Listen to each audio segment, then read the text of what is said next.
All right. So today we're shifting gears a bit. We're going to be doing a deep dive into CSS and responsive web design. Um, and anyone familiar with the term responsive web design and what it means beyond just being a buzzword? Brandon, yes, sir. So, responsive web design is basically uh, any type of like action or formatting that allows you to more comfortably interact with whatever page you're working on. For example, if you make the window smaller by like, you know, changing the size of your browser, things will auto magically, wrap text, unwrap text, get smaller text size, change the width of things. That way, when it does get smaller, it, doesn't break everything all at once and it doesn't like push everything into a flat line. It more, uh, everything just looks more comfortable and very fluid. Some Yeah, people do it a lot better than others, though. exactly. And I think fluid is a great term. And to add to that, I would say we not only don't want it to break, we want it to look good. And like you were saying, as I shrink Wikipedia and I make my browser smaller, we see the text is moving, right? The text is moving. How do we get, I don't know what the heck that is. This I can get rid of. Um, there we go. That is gone now. And honestly, using this move the browser thing around is a common tactic for responsive web design. Notice all of a sudden, we'll learn this later, but it's called a breakpoint where when the width of the screen, right, of the display of the browser hits a certain size, maybe in terms of pixels, all of a sudden we're using a different layout, right? And that menu is now a hamburger menu in the top left. And we'll learn that CSS later, but that's CSS and that's responsive design. And if I keep shrinking this, we see all of a sudden something happened to cat as well. Um, and if we look at a site like, say, the New York Times, we can understand why this would be super important for something that is, the digital representation of a newspaper. Or we could do it with CNN as well. But here, look how that image is shrinking, but stays proportionate. We just hit a breakpoint there, right? All of a sudden, something changed. And here, it's changed much more dramatically. And, we can do this with any website, and we can do it. I'm trying to think of another one. Wall Street Journal, though, let's see if their paywall even lets us see anything. Yeah, their paywall doesn't. Um, We'll learn more about this later, but just to dig into this a bit more with DevTools. By the way, one trick that's good to know is if I put my DevTools off to the right, I can move it like this to kind of do some sort of informal responsive design. But what's really useful is up here, this little symbol right here, and it's supposed to be a laptop and a phone. And it's called the device toolbar. And then the browser will simulate different devices. And this is where responsive design really comes into its own. Because most people these days interact with the internet and computers on their phone. So the web apps that we make, especially if they're consumer facing, as opposed to say like internal business apps, very probably have more users using them on their phone than on an actual computer. And so you can choose a responsive dimension here where you can do this as well. And so that's been a huge driver of responsive design is when we create a web app, like someone could have a really big monitor or a 4K monitor. Or what if they're looking at it on an iPad mini or a Surface Pro or a smartphone, right? And that's the critically important part of responsive design is we need to be able to design our web applications to look good on a bunch of different kinds of devices and screen sizes.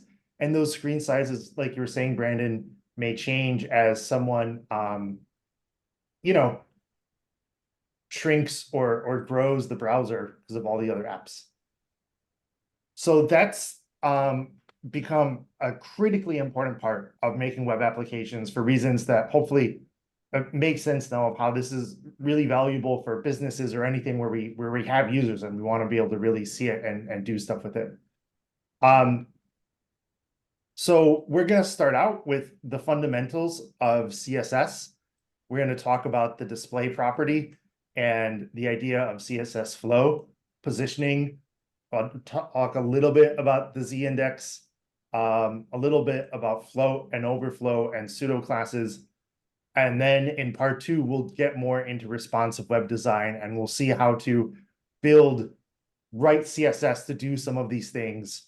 We'll talk a little bit about the meta tag. We'll talk about different kinds of units. You've all seen, like, I can set a font size in pixels.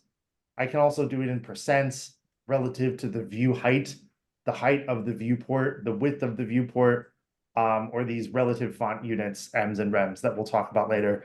And then we'll get into the big boy of Flexbox, which has been around for a number of years now. I want to say at least 5 or 6, but was a huge deal when it came out. And media queries. And media queries are how, remember I mentioned breakpoints as a thing, where that was how if I go here, all of a sudden the layout totally changes. That's a breakpoint and a media query. And we'll learn about that towards the end of the class. There's a great site, Can I Use, that shows you all the different technologies of the web, whether it's Flexbox or say with JavaScript, ES6 modules like we learned about yesterday, and shows what browsers it is or is not supported on. Because the more you get into front end, the more this becomes a significant issue. Today, things have become quite standardized, but there was a point in time where, you know, like ES6 modules or like how about, I think maybe spread operator, spread syntax, right? The JavaScript spread syntax was not supported. And if you work in government or public services or a company with tons of users, you have to care more about things like supporting older versions of Internet Explorer, right? Because that's what a lot of people are using. So it can really depend. Honestly, we're really lucky these days because most things have gotten pretty standardized across browsers, but there are still some differences between how Safari renders certain CSS things and Chrome does and stuff like that. So Flexbox coming out was a big one. So this site, Can I Use, is super nice. Though thankfully we don't have to use Can I Use as much as we used to. So that's sort of an overview of responsive web design and why it matters. And we talk about it a bit here in the curriculum content as well. There's this idea of progressive enhancement where you start by designing for the smallest limited device and then gradually add on features. This is sort of similar to another design approach called mobile first, where you actually design your web app for mobile devices first, because that is how most people see stuff. And like actually mobile first responsive web design is a super valuable skill.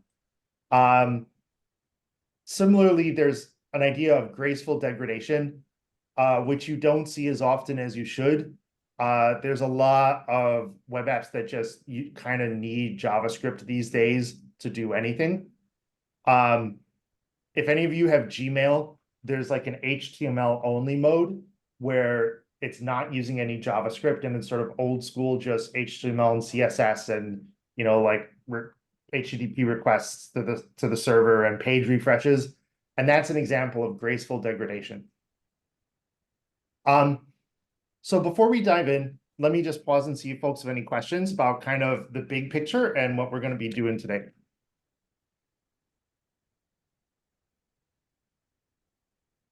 Cool.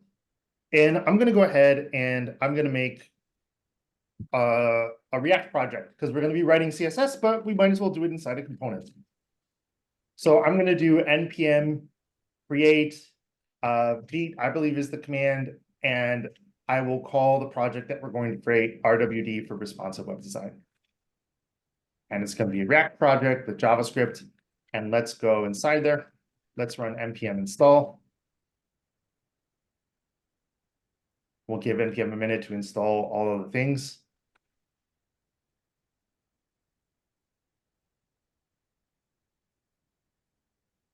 And now let's go in here and get rid of all the stuff that we don't need, right? The boilerplate. And in fact, let me do npm run dev just to make sure everything's working and throw this up in the browser. And then as I delete stuff, we can see it happen in real time as the vite dev server refreshes. I'm going to open up the inspector because we're going to be spending an awful lot of time here today. And I'll bring this up a bit to kind of start getting things organized. So we don't need any of this CSS because we're going to write our own.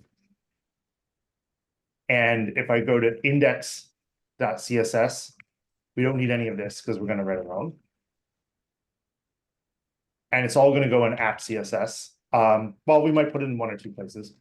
And here in app.jsx, we're also going to write our own. We're not using useState at the moment. We don't need any of these logos. I don't need that. I'm just going to delete, in fact, all this stuff and just return an empty component. And what I think I am going to do is I am going to make a components directory. So I'll just open up a second terminal over here in the corner, navigate into my project, and make a components directory. And inside here, I'm going to make, I think, some CSS and some React components for parts 1 and 2 of the lecture. So we can kind of keep things organized.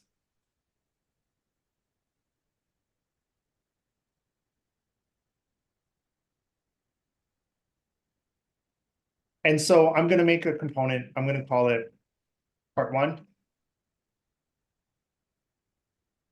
Just to make sure that I haven't done anything super silly.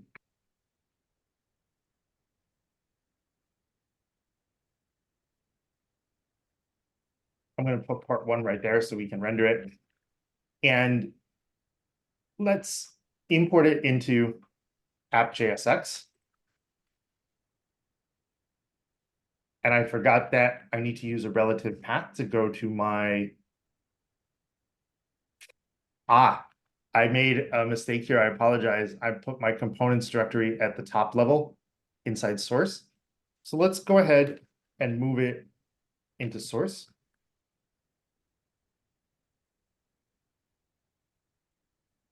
And I knew I made a mistake because I wasn't seeing the autocomplete that I was expecting. And now let's go ahead and import part 1. And let's render it here.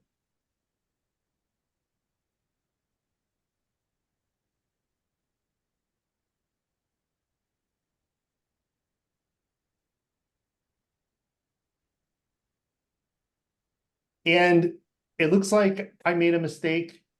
Let's open up a split. And can anyone, and let me pull up part 1. Brandon, yes, sir. What I miss here?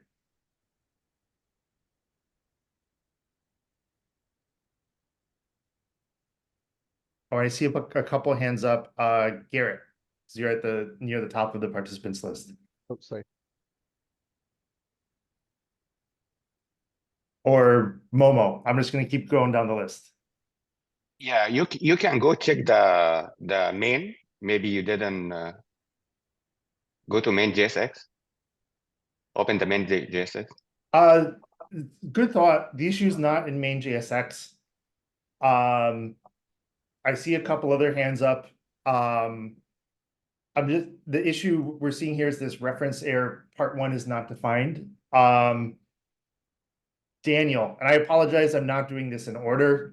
People just kind of pop to the top of the list. Daniel, what's your thought? Is it because you forgot to export? Yeah, I'm pretty sure that's what I forgot to do.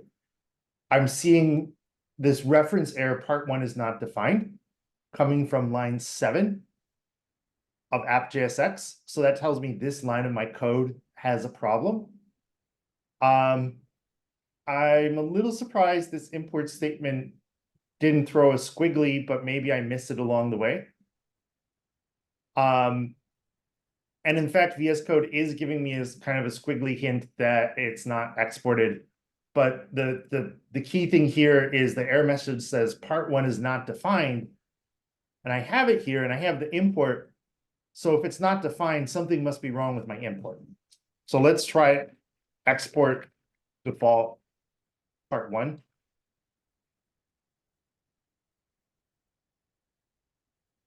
And let me do a refresh.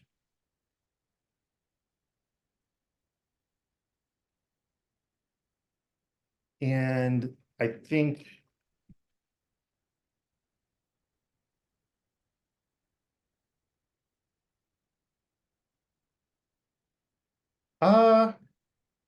what am I doing wrong here? Mikhail, yes, sir.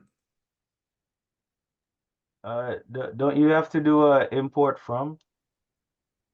Oh, you are so right. I apologize. My brain was totally escaping me. So let's rewrite this. I was totally on autopilot there and thinking about how I import CSS. So let's try this again. Part one from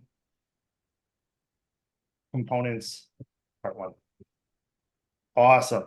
Thank you very much. And thank you all for helping me debug that issue.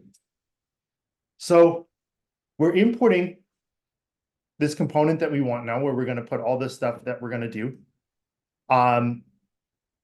Let's go ahead and let's use some CSS as well. And let's see if we can't maybe import that CSS into this component. And that's what I was thinking of here of part one.css. And to test this out in this part one CSS, let's maybe add a rule for the H1 like color blue. And that did change to blue. So I now know that's working. And we can also see here that what we can do, which is kind of nice, is I can write separate CSS files if I want to kind of organize my CSS a bit more and import it just in the component where I want to use it. If I imported it into app.jsx, it would be available everywhere. And I think these rules become available everywhere, but this is more organizational. And let me go ahead and do a split so we can have our part one JSX open, and I'll close this out for the time being because we're not going to do a lot with our project structure right now. We're really going to live inside here.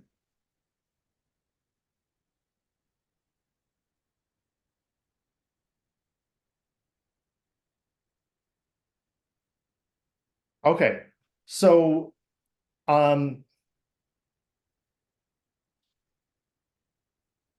one of the most important CSS attributes is called display. And every HTML element has it. And if we do some examining of an element, like if I click on part one, and let me go ahead and dev tools here should start becoming your best friend. I can see here that even all I did here was add a color to H1. And in fact, let's just get rid of this. And let's just look at the default CSS stylings for this H1 element. Display is set to block. Font size is set, and we'll learn about EM later on in part 2. Font weight is set to bold. And that's how an H1 has some default styling. Is there's default CSS styles that pretty much all browsers use for H1 or H2 or any element. And in DevTools, as I'm working on stuff, if I want to kind of test out things, I can add it here to modify and play with things. But then if I refresh the page, it goes away.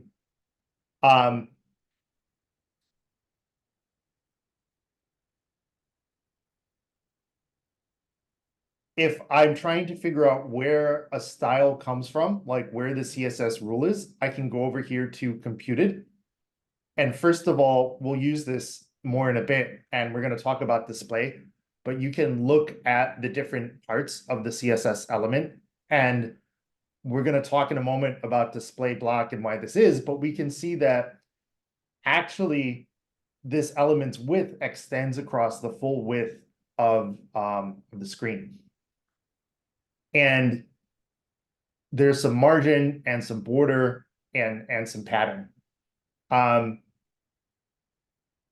interestingly, if I look at the margin, I see there's margin above it and there's margin below it. And by the way, if I want to see where something comes from, where a rule comes from, if I hover over the property that I'm interested in, and I could search here for it, if I click on this little arrow, it takes me to the CSS rule that's being applied. And as your CSS gets more complicated, that's really useful. So as I'm looking at this, look how there's margin, but if you look just to the left of part 1, there's that bit of white space between where our element starts and the end of my browser. Does everyone see that?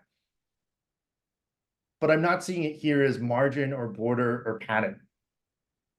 And let me briefly talk about what's going on there with that. And let me give us a little more room, and I'll just close these out. And I'm going to pull up index.html. Right, so I've got part 1, and I wish there was a way for that to stay highlighted.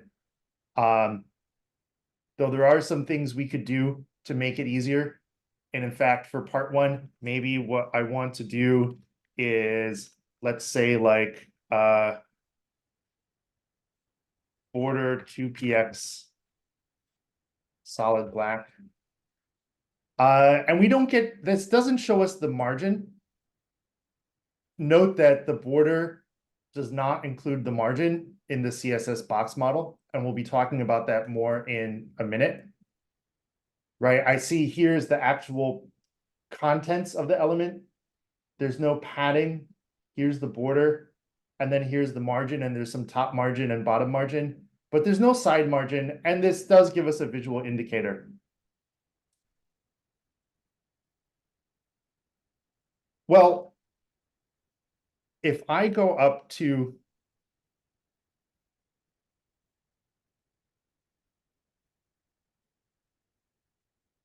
the top element of the whole thing, this is actually this HTML tag here. This document, this is an element too that also has styling. And if we look at this, let's see, I don't see any margin or border. There's probably a way to play around and remove the styling. And it might be here. And in fact, here it is hiding on the body, which is also an element that has CSS styling, right? So just the same way that H1 just by itself had some default styling, even body has default styling. And we might not want this, like body display block, margin 8px, top, bottom, left, right. And hey, that looks like the margin that was that extra bit of stuff. And also what you're all seeing here is that CSS uses what's called the box model. Everything is a box, and a box has contents a box has padding, a box has border, and we'll learn more about where we define the border, and a box has a margin. And all of those things add up and count in terms of how much space is taken up. Though there are a number of rules.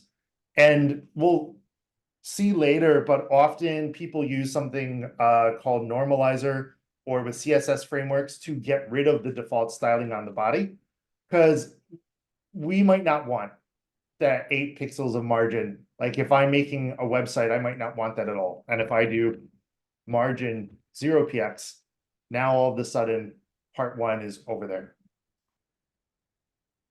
Right, so we're already seeing that kind of CSS is everywhere and under the hood. And I just want to pause it and see if folks have any questions or thoughts.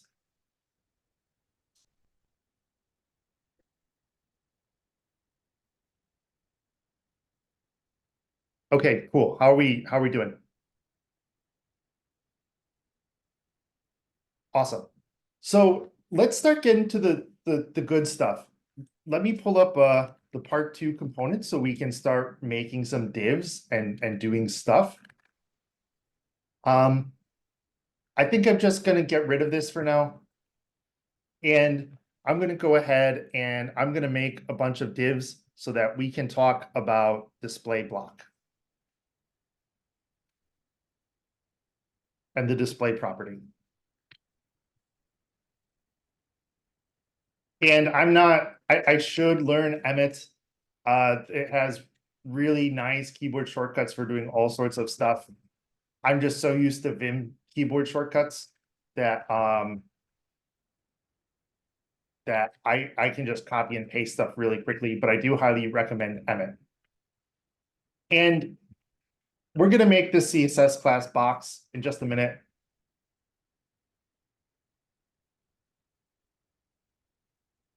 Let's make, 10 of these things. I think that looks about right. And there's nothing in them at the moment, but they still exist. If I go over here, I can see all of these divs. And let me go ahead and let's just put some values in them just to get started.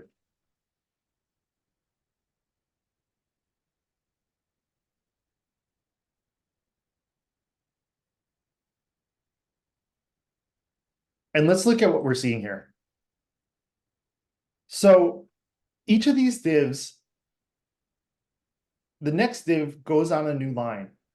And I can see that even though the contents of the box is just A, it extends across the whole width of the screen. And that's what display block does. CSS has what's called the idea of like CSS flow. And the basic idea is, if this is our browser, the basic idea is everything starts in the top left corner and flows left to right.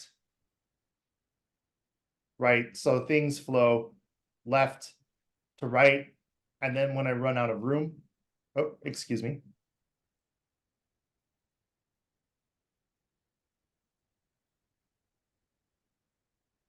And this is getting in my way a bit.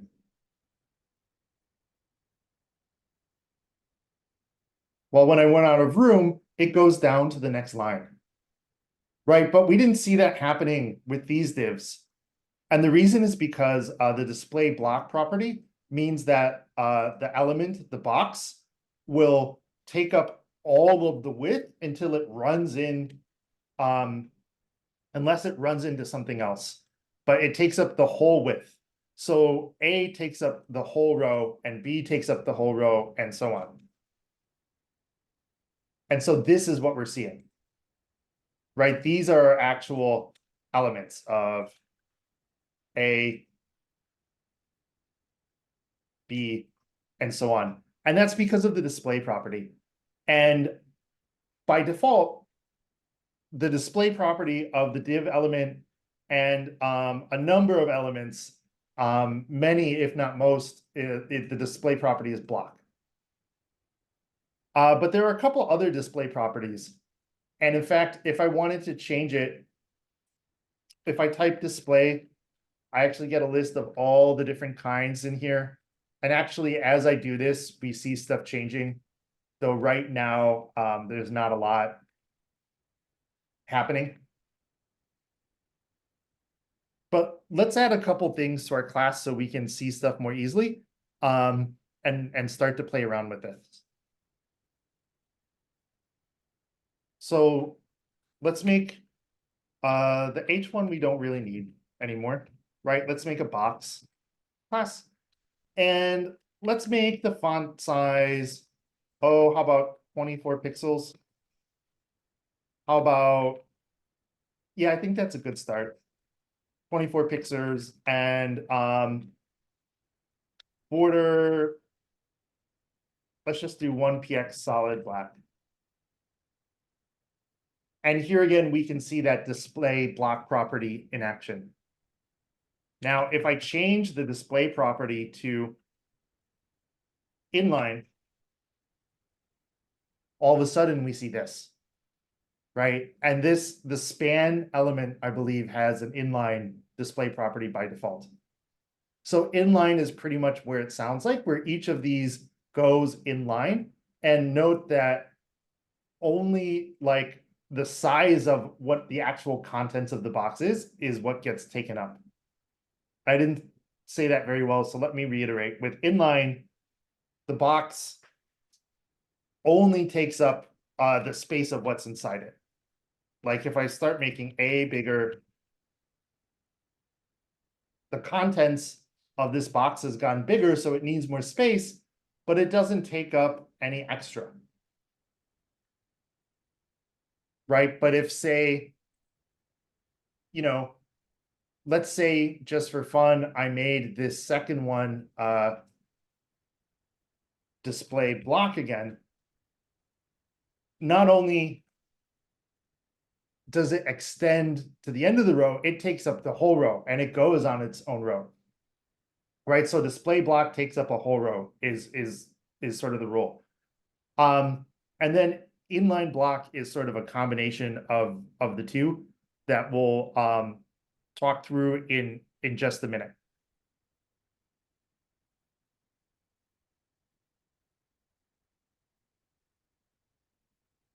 I just need to do a little bit of screen organization and then we'll keep on rolling.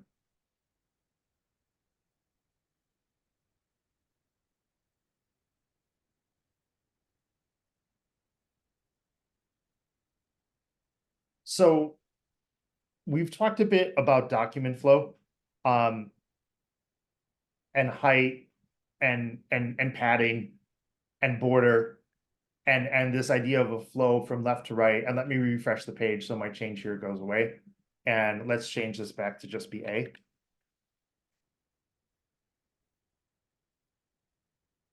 And let me go ahead and I think I'll do a split and pull up the CSS here. And let's add a couple of things here. We're going to leave display inline for now. Let's add a height of 100 pixels. So note that with display inline, when I've added this height, it's kind of not getting applied because the thing doesn't take up that much space. And if I add a width of 100 pixels, it's also not getting applied because inline only takes up the amount of space of the thing inside it. If I change my display property to inline block, all of a sudden it takes up more space, right? And inline block is sort of what it sounds like. What we can now see is a combination of some of the inline properties and some of the block properties, right? Inline, it doesn't take up the whole row. We can have multiple things horizontally on the same row, and that's the inline part. But the block part is that the box can take up more space than the thing inside it. Like if I did display block and we look at this, we can see that these width and height rules actually restrict the size of each box, right? It no longer takes up the whole row, though because it's display block, each one still goes on a new row. Right, display block, it's kind of stacked on top of each other. But the way to think about it, it's really like left to right.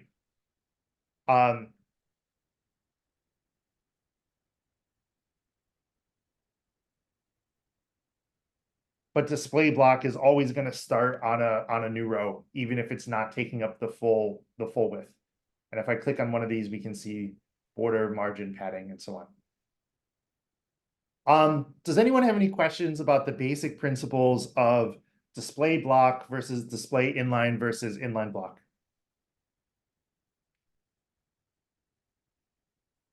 Cool. And these are, not to use a terrible pun, but the fundamental building blocks of CSS. And again, the way to think about this is the natural flow, so to speak, is left to right, flowing horizontally from the top left corner. But with display block, we're just always starting on a new row. And if you just start thinking about CSS as boxes that flow left to right, and sometimes, you know, kind of you need to go to a new row, then that metaphor is going to really help you build it up.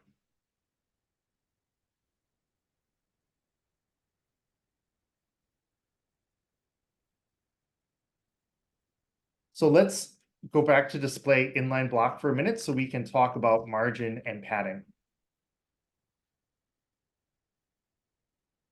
So I've got 10 of these boxes. And let me go ahead and change these real quick to numbers. I think that'll help us see things a bit better.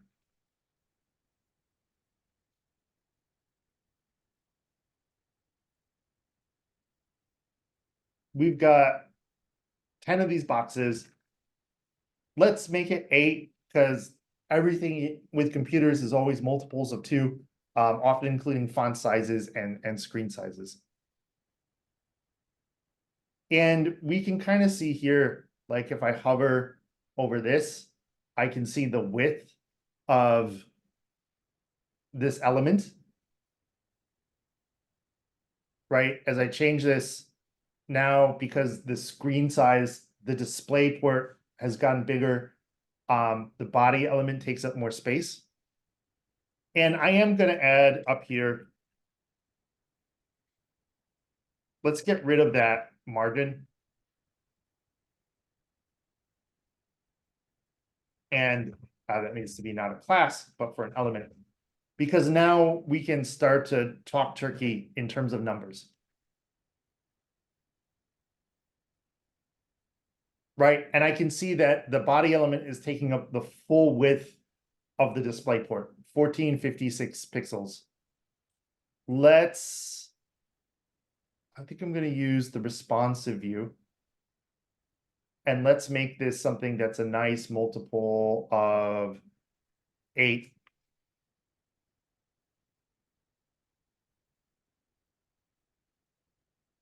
Like just 1600.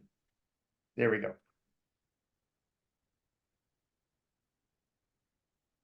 So I've got 8 boxes, and I think I'm just going to close that out. So we just have this here so we can see this. So the width is 1600 pixels. So if I make the width of each box 200 pixels, that should take up the whole thing. But for some reason, this 8th box got pushed on to the next line. What did I do wrong in my arithmetic, or what's going on? Any thoughts? Eric, yes, sir. It's the 1 pixel border around each box. Yeah, that is exactly it. The width, only if right now, the width is the amount of space that the contents of the box takes up.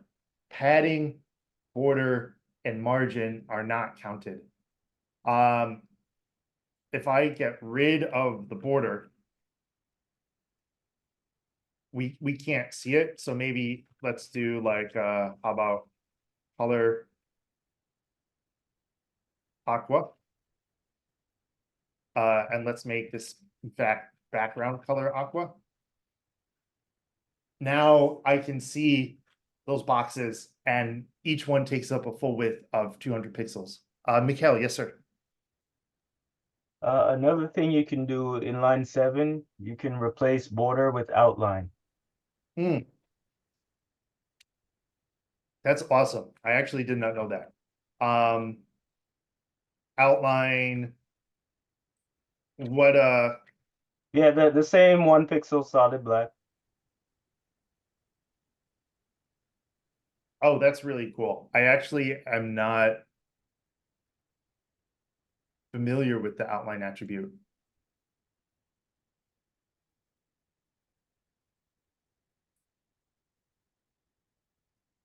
Let's see what this says about outline as long as we're looking at this.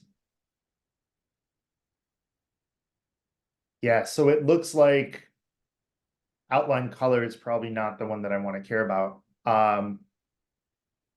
It looks like outline is counted as part of the size of the box. Yeah, it does the same thing as the border, but doesn't take up any space like the border does. Well, you know, the one thing I am curious about, because that's awesome, but as we make outline bigger,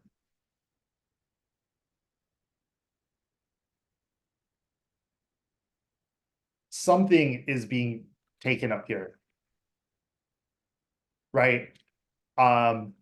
So I hesitate to say it doesn't take up any space, though I see what you're saying. In fact, it doesn't. I guess you're right that like outline is not counted as part of the space, the amount of space that the box takes up. That is really cool. The one thing I will caution is, though it is annoying to count pixels with border, there is actually a plus here, because as my layout gets fancier, the outline could potentially be covering up something else. So that's just something to be aware of. But that is really cool, and I honestly did not know about outline. So I'm going to kind of put that up there. So, and in fact, there are some properties that we can change with box sizing that determine how border gets counted.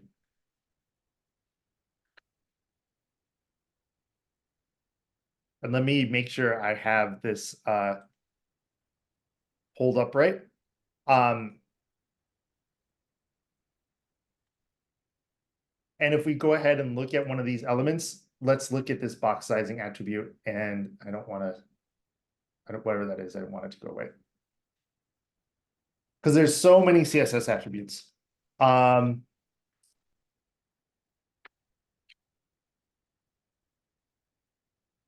maybe there's not one set.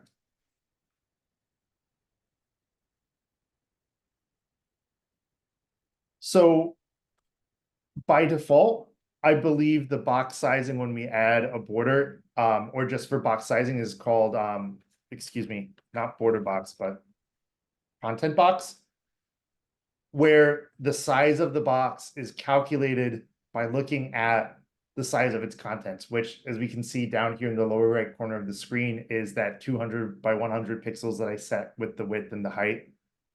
And let's make this border about 2 pixels bigger. Or a pixel to 2 pixels so we can see it a bit more. So there are a couple other different settings that will determine how border gets counted. Content box is the default setting, where it's looking at the width and the height of the box, right? Or the amount of contents within it. With border box, it does a couple interesting things. And actually, I apologize. Let's not change this on one, because that's not going to be very useful. Let's change this on all of them.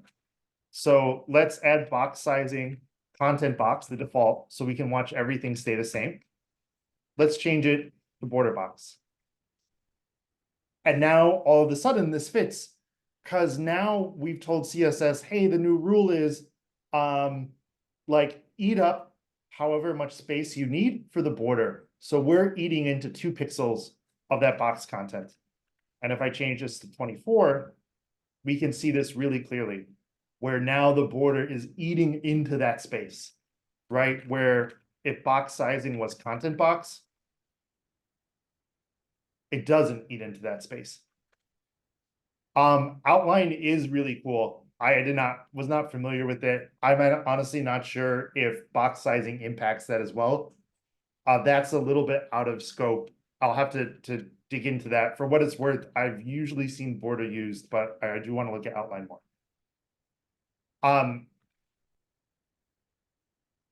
Box sizing also affects padding, and that's really useful.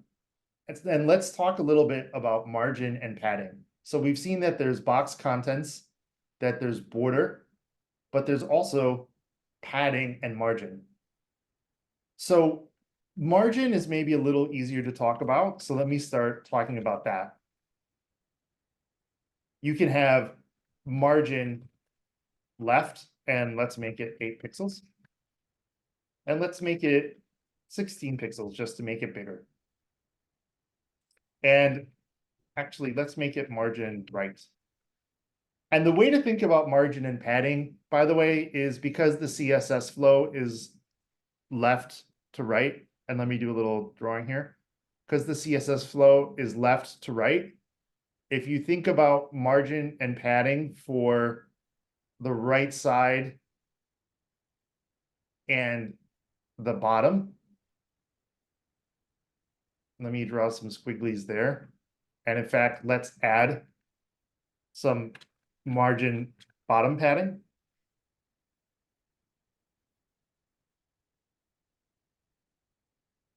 Then you can be very organized, right? And I don't need that margin left or that margin top, because this box number 2 is pushed by the right padding on box number 1.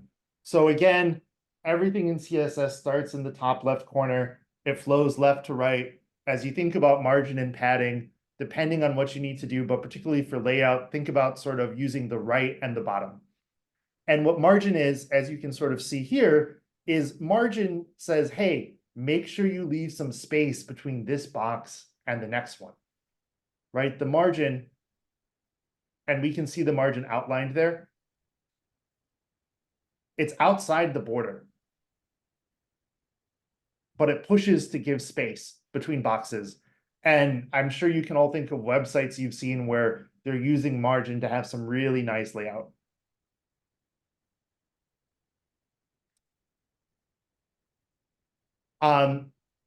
Padding is inside the box.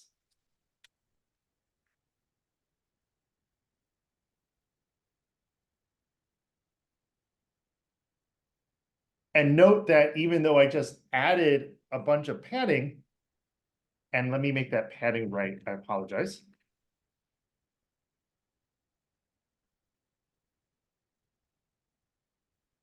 Even though I just added some padding, it did not push anything around. Padding goes inside the box, and it's for like managing the space of what's inside the box around its edges. I also should change the box sizing property because padding is getting counted right now because of it.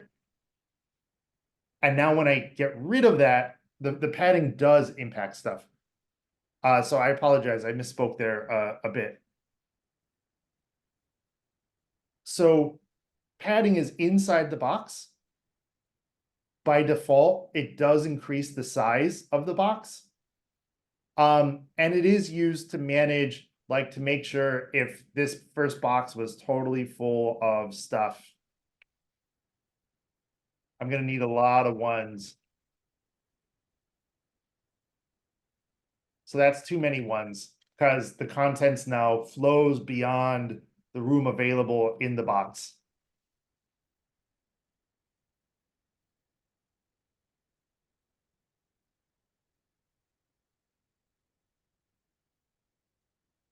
So here I'm kind of running into an issue because this isn't pushing the box bigger because of the width and height constraints is what's going on. The width is already fixed here.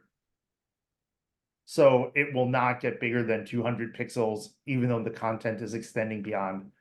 If we didn't have this, we would see the padding grow. And I can comment this out very quickly to kind of show that in action.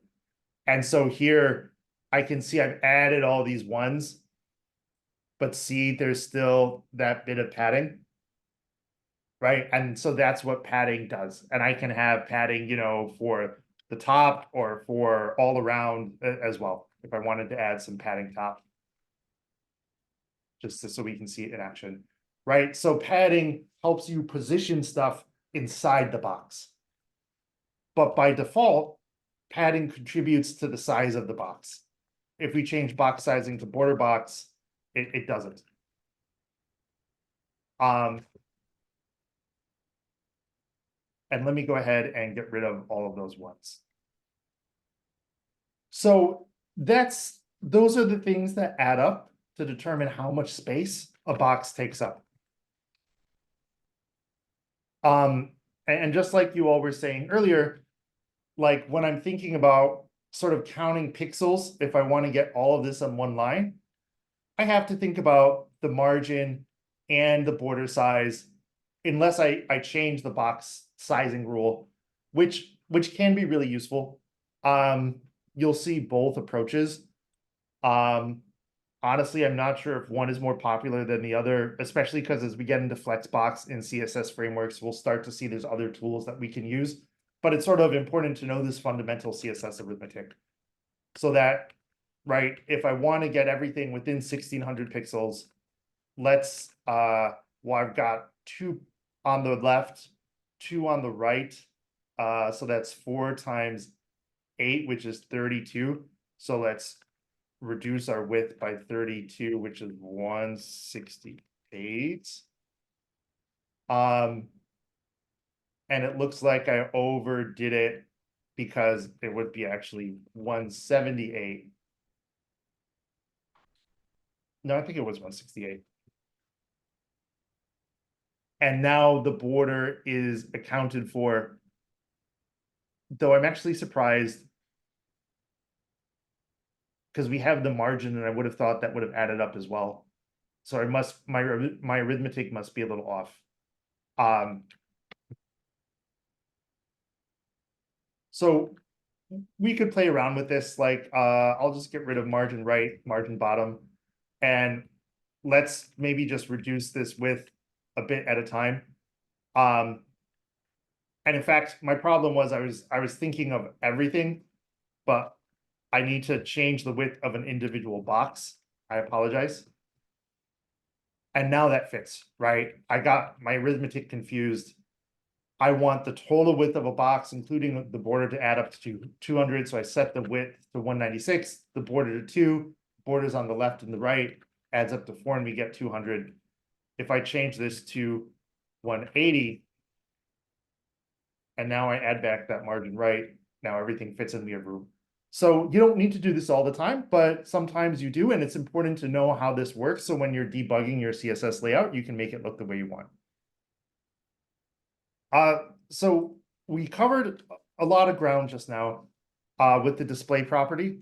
I just want to pause and check in and see if folks have any questions.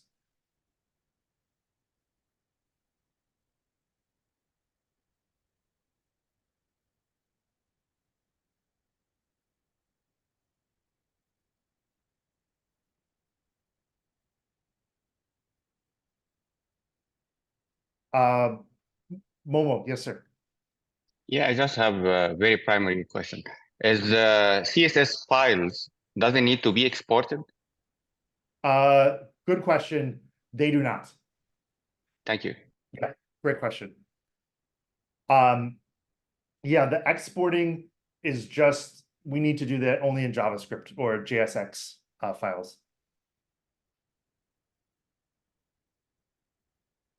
Yeah, so we've covered a lot of ground. We've seen CSS arithmetic. I think there's maybe 1 or 2 things I want to mention, and then we can take a break. And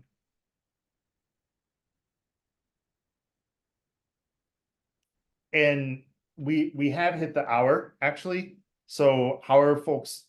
Why don't let's do this. Let's take a 10-minute break. And then when we come back, there's just a couple more things I want to show, and then we should be able to get in about 40 minutes of work time. Does that sound good to folks? Awesome. Let's take 10, and then we'll talk about positioning, which throws a little bit of a monkey wrench into things. So have a good break, everyone, and see you all in 10 minutes. So just to recap, we've been learning about the display property, right? And display inline block rather versus display block versus display inline, right? Where display inline does not care about these heights and width settings and only looks at the contents of what's in there, as well as padding. Padding is inside the box, and so that counts for display inline. And we've seen kind of the CSS arithmetic we have to do when we think about how much space a box actually takes up. That the box has its contents, its padding, its border, and its margin. And that if we want to, one thing we can do is change our box sizing rule to be border box so that the border does not count toward, is not extra, that it eats up space inside the box, right? That if I change my border to 24 pixels, it eats up space inside the box, which sometimes can be useful. Let's talk about position now, which then gives us flexibility. Now that we've learned these basic rules, and also I do want to mention the right and bottom margin principle, and for padding as well. The principle of everything in CSS flows left to right. So if you start by adding margin and padding on the right side and the bottom, you can get a really nice layout. And that was something that a manager at one of my previous roles, my boss taught me, that really stuck with me, and he was really good at CSS, because it is a little weird to think about at first. But once you start learning how it works and you start thinking about it that way, I think then stuff starts to click. You know, so again, left to right, and think about your boxes in terms of when you're doing layout, adding margin and padding to the right and the bottom. All right, and now let's talk about how to break the rules, so to speak. We'll come back to these boxes later. I'm just going to comment them out for now. Let's talk about position, because often, now that we've seen how to do some basic layout with display and with margin and padding, we might want to be able to break some rules and move this stuff around. And just like everything with CSS, there's a default property for the position attribute. If I go to computed, let's see if position shows up. If I click show all, I bet it will show up. And now there's so many, I mean, look how many CSS attributes there are, folks. Let me pull up the correct thing. There's so much stuff that CSS does. It's ridiculous. It's incredibly powerful. It gets kind of a bad rep because I think it doesn't feel like programming. It's a layout tool. It's how do we solve the problem of we need to make the New York Times look good on every possible screen? And the answer is CSS, and it actually does a pretty good job. And so here we can see the default value for position is static, and that's true for almost every element. And that just means that the normal CSS flow rules apply and the normal positioning rules apply. However, there's another position value called relative. And let's watch what happens when I change that. And let me make a new CSS class, and we'll call it relative box and set it to position relative. And not a lot is going to happen yet, but let me go ahead and add it. And let's add it to the second box here. So now these two CSS classes are being applied to this one element. So at first, nothing happens, but on top of position relative, I can add some settings to push this box around relative to its position. So position relative lets us adjust something in the current flow. And let's make this a multiple of 8 just to be fun. Can anyone tell me why does it go down when I set top to 48px? In what universe does that make sense? Brandon, yes, sir. Because you're setting 48 pixels like at the top of it, or pushing it from the top down 48 pixels. Yeah, exactly. Remember, everything in CSS is from the top left corner and this left to right flow. So top means how many pixels relative from the top, from where it currently is, right? And in fact, let's go ahead and note, by the way, this doesn't disturb the rest of the document flow. Even if I made this 256, and let me just get rid of that. Let's see how I can do here. I'm still learning the zoom annotation tool, so bear with me.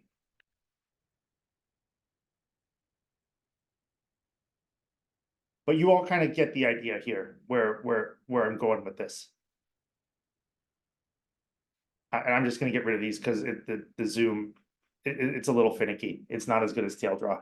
So this is the important part that or I'll just stick with the basics. The rest of the flow is observed. It's not broken. It still takes up that space.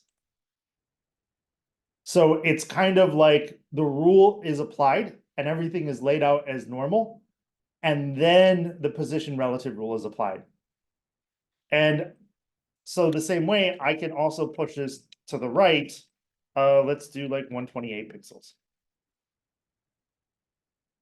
And again, that feels so backwards and opposite because it's pushing 128 pixels from the right. Let's make this 256 just so it's bigger. Right, and then I could change this to left, and let me drop this so we can actually see what's going on here. So that's position relative. And let's go ahead and let me remove this for the moment from here so it's gone. And let me bring back all of these other divs. And let's see what happens now with position relative if it messes up any of this other stuff.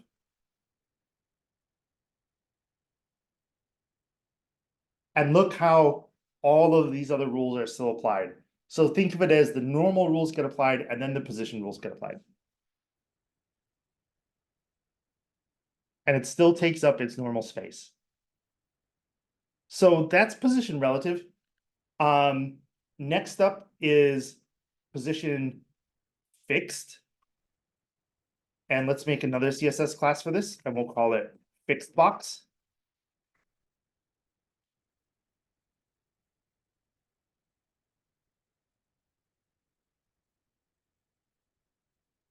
And this is positioned relative to the window. And the window is the term for the whole display view. So our entire display area here in the browser. Right now, the body is taking up the entirety of the window, as is its parent element, the HTML element. As we saw, body and HTML are elements that we can add margin and padding to and stuff. And again, like before, if I add this fixed boxed CSS class, well, actually right off the bat, it's done something really interesting. Let's see what it did. And let's figure out where the heck this box went. And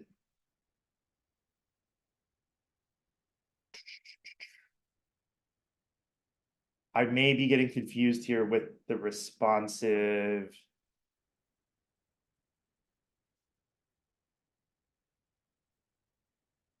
And oh no, I'm so sorry. I got confused. Though something did change, because if we pull this out,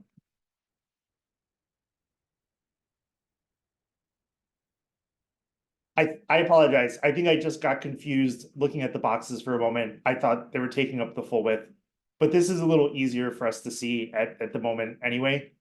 And I think what I'm going to do is I am going to change box sizing to border box so that everything fits nicely for purposes of demonstration, so I don't get confused again.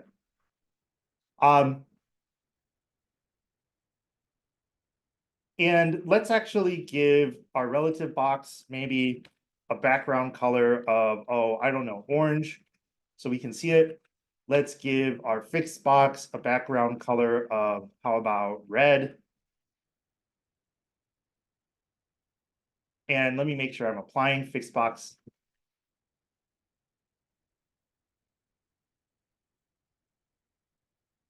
There we go. And it does do something weird, in fact.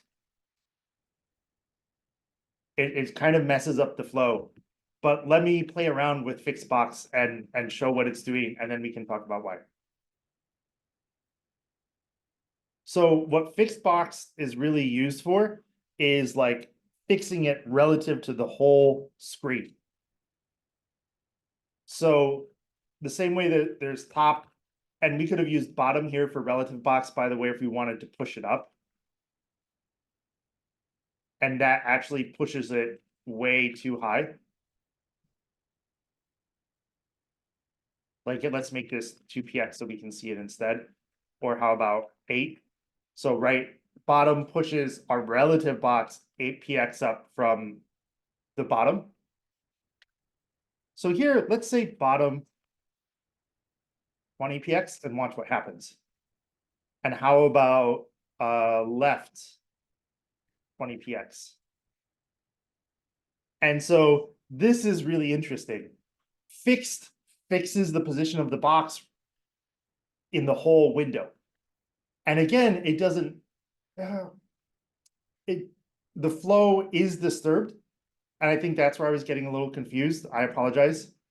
If we take a look at this, we see that box 4 has taken up that space. And let me move our relative box out of the way so we can see this again. So let's just change this back to top at 256. Right. And now we can see sort of with my terrible zoom annotation that these boxes have all shifted left to fill that space when we pulled out box 3, unlike with the relative position.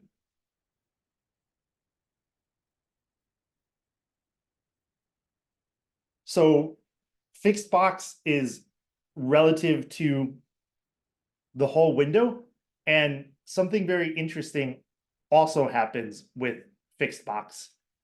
And so just like here, it's bottom left. If I wanted it to be on the bottom right, I would change this to right, and it pushes us out 20 pixels from the bottom right. It's gonna stay there even when I scroll down. So let me create like a whole bunch of divs. And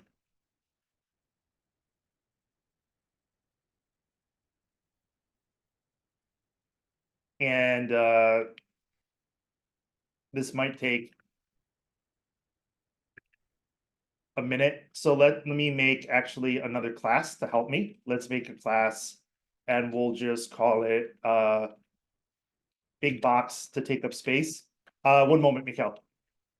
And we'll make it like a height of, oh, I don't know, how about 400 or 500 pixels and a width. Let's make it be 500 pixels too. Mikhail, yes, sir, what's up? Oh, I was saying instead of doing that, you could just do body and then the height, you set it to like view height 300 and it extends the whole height of the body. So you can Oh, scroll. yeah, that is a great idea, actually. I love it. Thank you. That's a way better way to do it. So that is a great call. Let's do that. Yeah, so Mikhail, what you're saying is, hey, this body element, let's just make this really big. Let's make it really tall. I'm gonna make it 3,000 pixels long. Because the body, and note that now I have a scroll bar. Right, before the body just took up as much space as the content needed. And note how the scroll bar is gone now. But I'm now, just like any other element, I can give body a specific height. Note, by the way, the scroll bar takes up space. And if you note when I like hide and show the scroll bar, that box on the bottom right shifts a little bit. That's because our window just got a tiny bit smaller. Right? Because the scroll bar shrinks the window a little bit. So now that we have a really long HTML doc, I can scroll down. And my position fixed element is still there. And Mikhail, thank you so much. That was a great call. Really good way to do it. And so that's the cool thing about position fixed, is that even when I scroll, it stays fixed. And so I'm sure you all have seen that on websites, and that's one way of implementing that.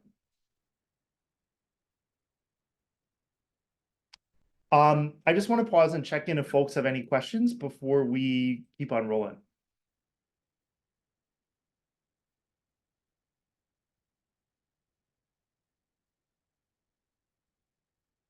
Okay, cool. How are people doing? We doing good? Awesome. All right, there's one more position we're going to talk about. Then there's one or two other CSS things, but this is sort of the big one. Absolute position is a little more complicated, and we need to do a little bit of setup to see it in action. Absolute position gets pulled out of the document flow entirely and is positioned relative to its parent, which I think will make more sense once we build it out. So I'm going to go ahead and do a split here so we can build it out. And I'm going to need to add a couple divs. And so I'm going to add a div. I'll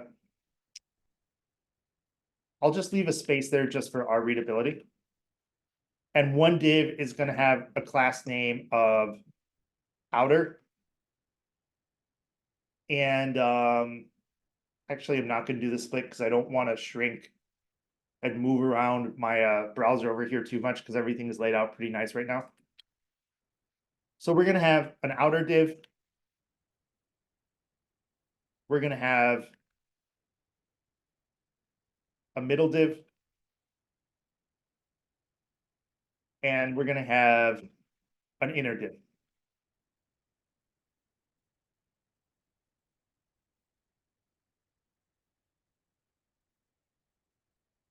And we need to create a little bit of CSS for these so we can do some interesting stuff. So let me go ahead and do that now and go back to our CSS. And our outer div, we're going to give it a height of 400 pixels and a width of 400 pixels, just so it takes up some space. We're going to give it a background color so we can see it and we can see what's going on. And we're going to set the position to be relative. Our middle div is also going to have a height, but it's going to be a little smaller. We're putting stuff inside stuff is what we're doing. And it'll once it's built out, I think it'll be really straightforward to see and talk about. And it would help if I spelled width correctly. And let's give this a different background color so we can see it. Right, and so this is where we're going, and you can all probably guess that the inner one is going to be a box inside this box. And then our inner div is going to have a height of 50 pixels and a width of 50 pixels and a background color of red. And let's give this one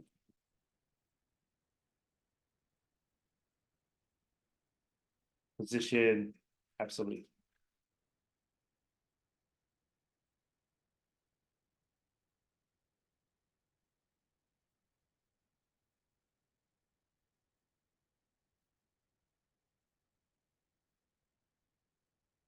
So there's some interesting stuff going on here. Let's see what's happening.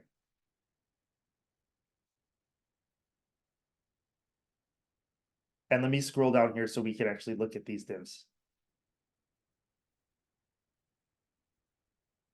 So the outer div has a position relative. And that's actually pretty important. If I get rid of that, I thought a little bit more would break than it did. But that is okay. The middle div, we don't apply any special positioning rules. And the inner one, we do, and we set a position absolute. And it basically what's happening is position absolute is positioned relative to a parent.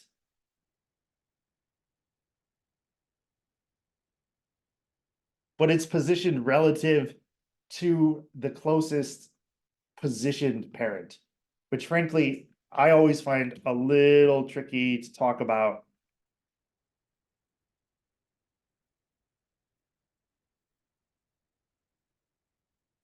And if we add a little bit here, we can kind of see this stuff happening as it gets moved around. Let's change top to bottom, and I think that will help illustrate it.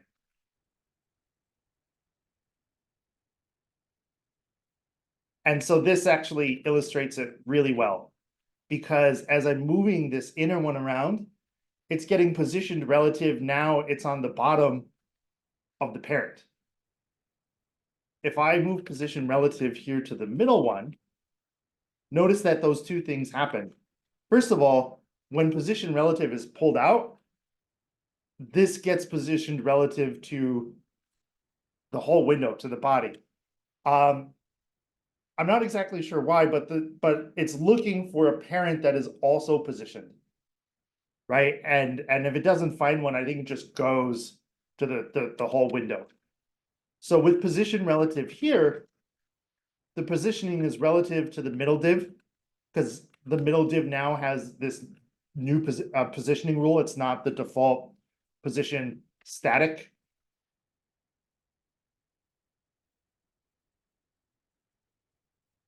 But then with position relative here on the outer one, it gets positioned relative to the outer parent. So position absolute lets us push something around relative to another position parent. It's sort of like moving around the box inside the box, if that makes sense. I just want to check in and see if folks have any questions. Brandon, yes, sir. So in my experience, using position absolute can cause a lot of like really funky interactions. So is that something that we should be using, or is like at least for like what you're doing now? Yeah, I agree with you. I would say it's not used super often. Okay. Okay, just checking. Yeah, no, that's a great question. And the truth is, a bit later when we get to Flexbox, and I do apologize that the lecture is running long, so we may just have to break and then dive into Flexbox after our break in a little bit. Flexbox does an awful lot of this for us. Position absolute I totally agree with you. It's like used sparingly with great care. And honestly, all of the different positions, I would say use sparingly. Like they shouldn't be the first tool you reach for. They should be like if you have a specific need that you can't solve with something else, or that using position just solves it way better. Yeah, that's an excellent point. With CSS, you definitely want to keep it simple because it can get very complicated and painful very fast. So let's talk. I have a couple other things I want to go through. We're going to very quickly talk about z-index. We're going to talk a little bit about float and clear. And then we're going to look at pseudo classes, and then we'll take a break. So I do apologize that we're running long, but hopefully this is a solid walkthrough of these concepts. And then you're just going to be able to directly apply them in the assignments this afternoon. So z-index is pretty straightforward. Think XYZ as in 3 dimensions. But in fact, the way to think about it is, so the same way that CSS is all about the left to right flow of the box model, you should also think about, if you imagine sort of boxes getting stacked on top of each other and sort of like coming out of the screen towards you, that third dimension, right? So that third dimension is actually like going into the screen or out of it towards me. And to illustrate that, let me make our inner box a bit bigger, and we can play with it and with its z-index.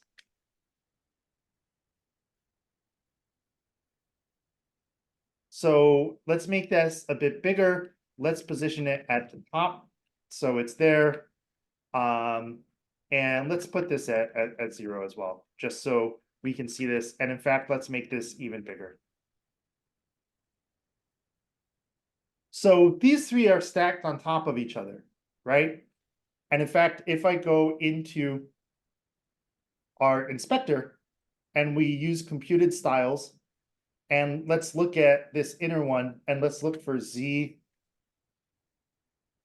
index, and it's set to auto, and it's set to auto here as well. And we can play around with it in here.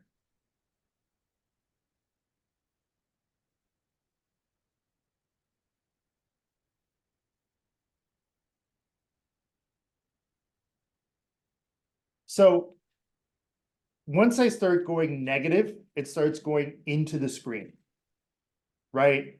And you can basically think of everything starting with a z-index of 0. And if I set it to auto, the CSS engine just tries to make like good decisions. You know, basically it's stacking the children on top of the parent, right? But if we start playing around with the z-index rules, I can put something into the screen. I can put it under something else, like we saw here with, say, a z-index of -5. And maybe I need to refresh the page to make that apply. There we go. Because what I did here in the browser DevTools was overriding my code. And even -1 hides it because the others have a z-index of 0. But if I change the z-index of my middle one to, let's say, also be -1, well, let's make it -2 or -3. Oh, I see. The issue, in fact, is the outer one is still hiding the inner one. So if I start making this -1, -2, -3, I apologize. I thought that would do it for us.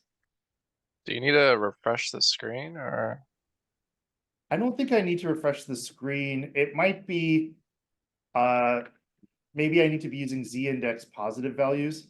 Let's see what happens if I do this.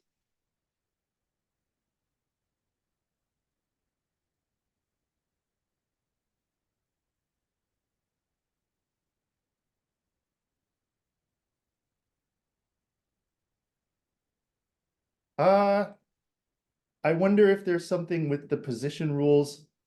Let's play around with this for just a sec to see what we can do. So this does have a z-index of 1. This z-index of 10. Is that not being applied? I see some sort of I in there. Z-index 10.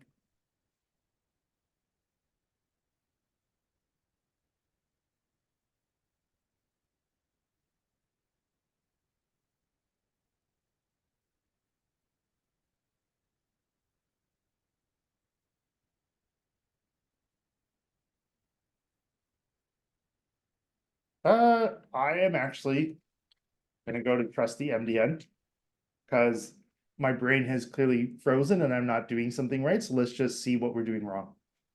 So auto is the default setting. And this is what I was expecting to see, that as I change the z-index, it overrides stuff. And maybe the issue was I was throwing negative values out there.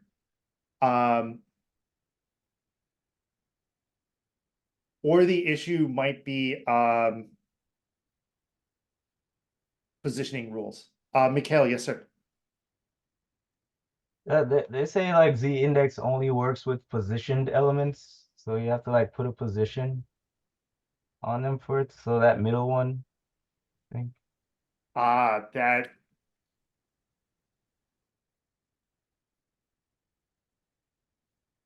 Let's see if that does it. So outer and middle both have positioned. Let's try Z index 20.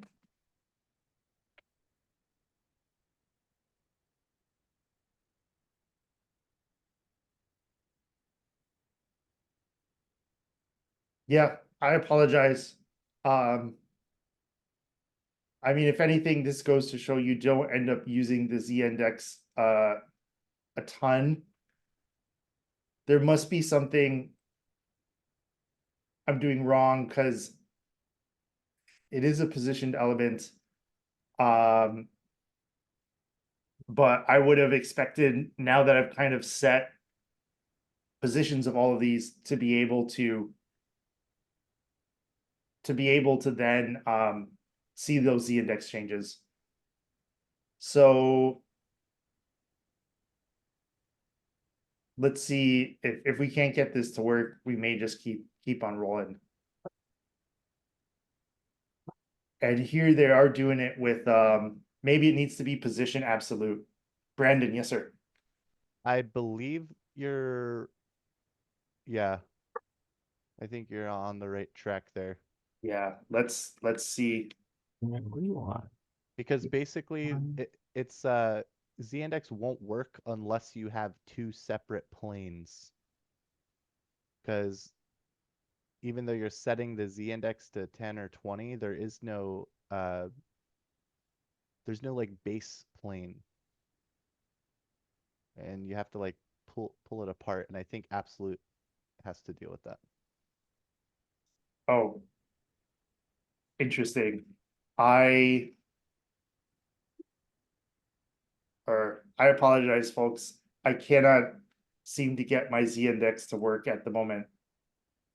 I think if I can't get this one cooking, I honestly might just move on. Because the truth is, the z-index is not something we have to mess with a lot. I have both of these set to position absolute now, and they're inside a parent position relative box. We could play with, I wonder if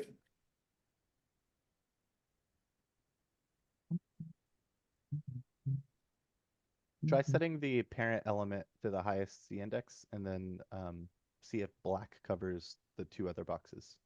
that's a good idea. And I did get it working here with the relative box, actually. So, like you guys were saying, it indeed, we do need to be using it with a position box. But since my relative box is positioned, I can play with it as well. And I think, as I was saying, the default z-index of everything is 0. So if I make this a negative value, and this is a good illustration of it, this relative box now gets hidden behind box 16.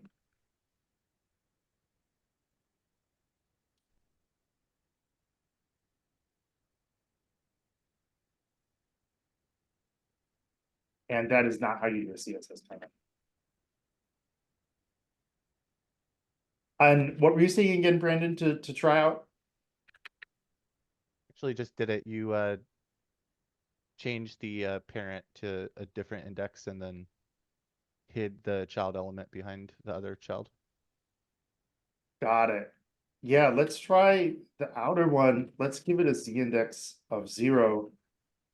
What if we give it a z index? Let's just set all of these to 0, and then let's try changing something and see if it works. So if I give the middle one a z index of 10 to make it bigger, give it 10. Yeah, I apologize, guys. I'm not sure why. I mean, it's not working with position, relative, and absolute. But we can see it working It here. says like the z index is automatically auto and not 0. So if a z index of a parent is auto, it will come in front of a child's z index who's -1. So if Hmm. you put line 56, if you put that to auto, Yeah, and in fact, if I just get rid of it, then line like 48 to like a -1 or something.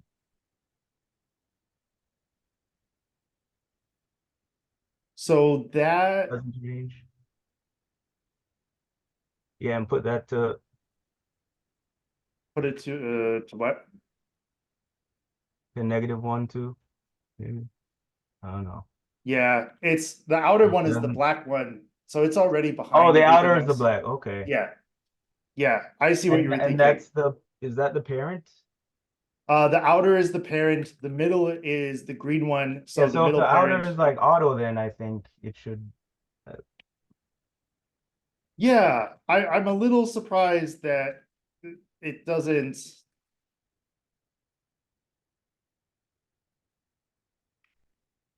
So that works. That's what we want. The middle one is now hidden. And in fact, it hides its child because exactly like you're saying, the child inherits from the parent. Mhm. And if we set it to 0, now it should pop up back normal. And then here, if we play around with this one, -5. And this is where I get a little thrown. I would expect the inner one to now be interesting. Okay, it's inheriting from its parent, and maybe that's where I got confused. Because when I had z-index on the middle, it was causing problems. But now that it's just on the inner, it's working just fine to hide it behind the others. Yeah, thank you guys so much for your help on this. I really wanted to show like making, and maybe that's the problem is like, because these sort of stack to form a pyramid, right? If I'm going to give this a little dimensionality. Maybe the issue and the problem I was running into is because the children inherit the parent's z-index.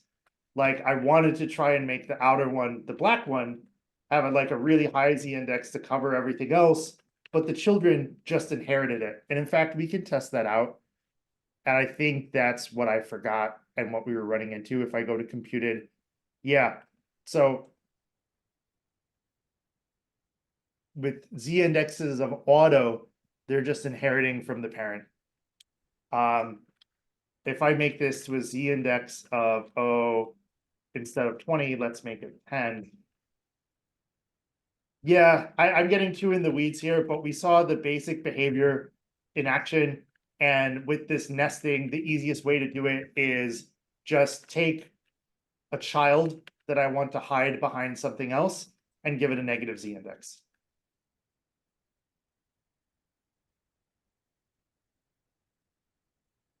Cool. Thank you guys for your help with that one. And we got to do a little bit of good exploring there. Z-index, you don't have to use a ton, but it's good to know about, and it does help illustrate. Hopefully now when you look at this black, green, red square, your eyes also sort of see a pyramid coming towards you a little bit. And I think that's the way to to think about the CSS. Another property with CSS that we want to talk about and take a look at, and we've just got like two more things to cover, a couple more things to cover. So I think I just want to push through and then we'll take a break, is called float. And is everyone good to go for like another 15 minutes and then break? Perfect. So float is about moving something around inside its container. And the classic use case for this is wrapping text around an image, like you might see right here, in fact.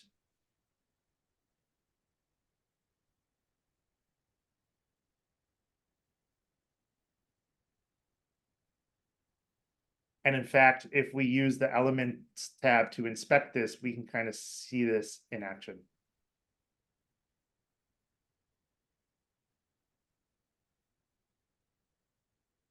So I have this paragraph tag, and somewhere around here, and let's just go ahead and select it. So way deep in there is this image tag with this figure element, actually, that I'm not familiar with. But you can see like kind of how this gets constructed, right? Boxes within boxes where there's all these different pieces. And there's probably a float property applied here, but because as you can see, like the real world stuff has a lot more going with it. We're going to build out our own example, but just to show you like the use case of what this is good for. And let me go ahead and write a little code to show us a float. And I am just going to do a little bit of copying and pasting in the interests of time. And I'm pulling this from the curriculum lesson. And I think I'll just add a comment here and I'll say example of position absolute.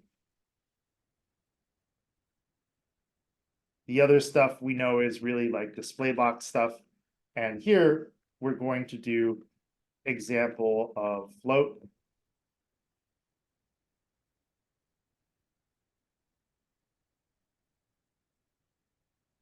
And so I need to go ahead and create these classes.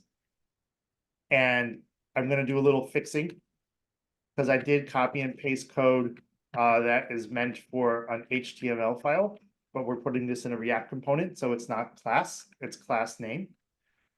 And let's see where this stuff is hiding on the screen. And it looks like I may have made a mistake and put it inside a div from my position absolute, which is possibly why we're not seeing it. So that div doesn't belong there. It probably belongs there. And now we're seeing, so this is what we're going to play with now. This stuff that says this is a lot of text. And I'm going to add some CSS right now for this div that's going to pretend to be an image so it can take up some space.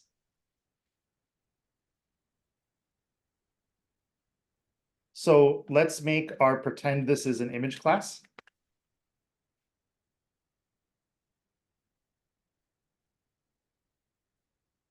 And we're going to give it a height of 50 pixels and a width of 50 pixels so that we can see it and do stuff with it.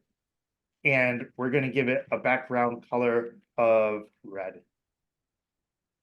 And so we can see that display block is being applied, right? Which is what we would expect. This has display block. It doesn't take up a lot of space. The paragraph has display block, and so it's on the next row. But float is going to help us out with this. So let's add a little bit more CSS. We're going to add a text block class with a font size of 24 pixels. And the text block is being applied to our paragraph right here. That pretend this is an image class is being applied to our imaginary image. But now let's add the CSS to do the float rule. with the float me right class that we're using right here. And let's see what happens when we float it right.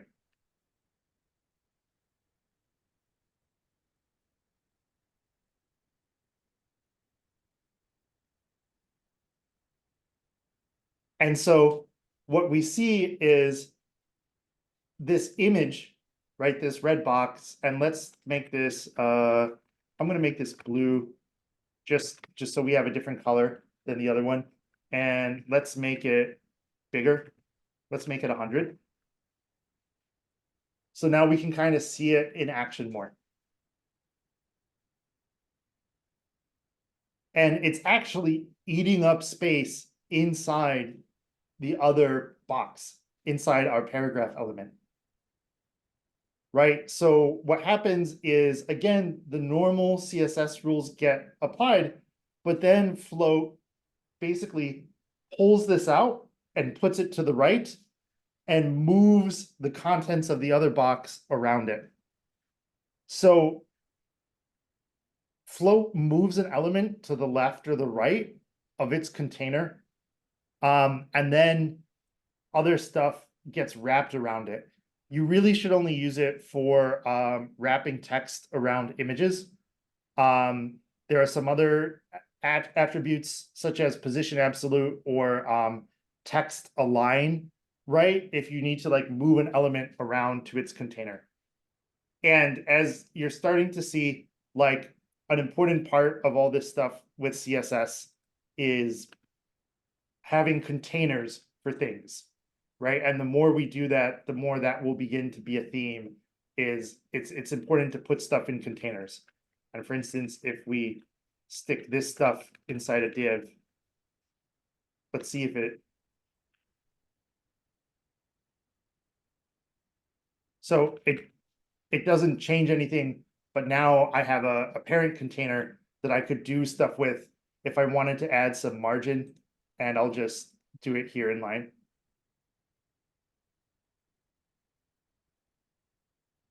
Like say margin top.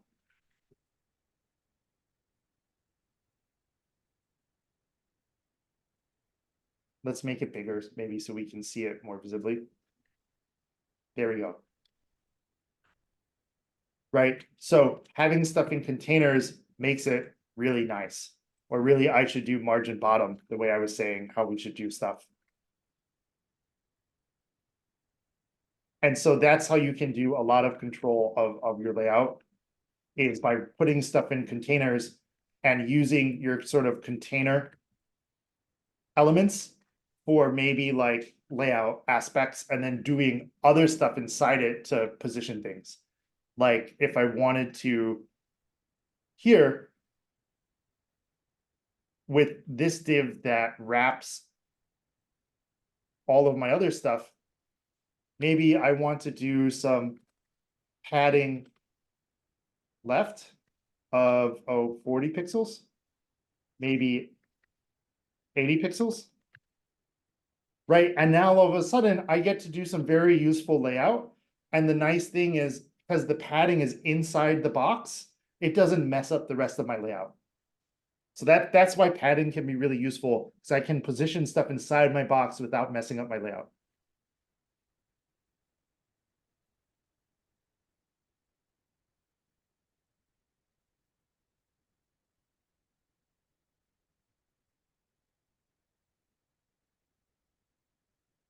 So there's a couple other things I want to touch on. And I'm catching up on the Zoom chat. I see a couple questions that it looks like were addressed, so thank you, folks. Let's talk about clear and let's talk about overflow. Clear basically overrides float.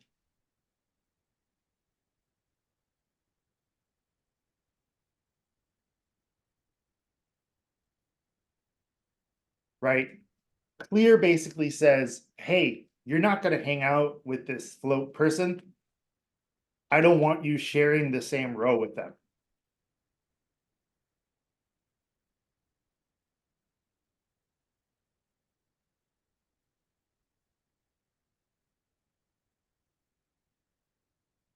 if I do clear left, it doesn't do anything, because with clear, I'm telling it which float to ignore.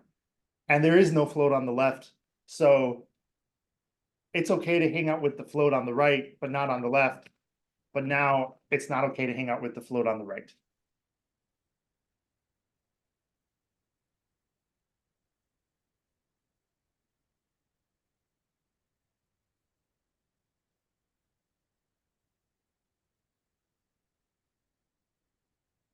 So there's one other sort of property that is just kind of thrown in the mix, and then we can switch gears and talk about pseudo classes, and then we can take a solid break. Overflow is a rule about what to do if stuff starts to take up too much space. And we're gonna have to go back up here to our boxes for this. And I'm gonna go back up to our boxes CSS code.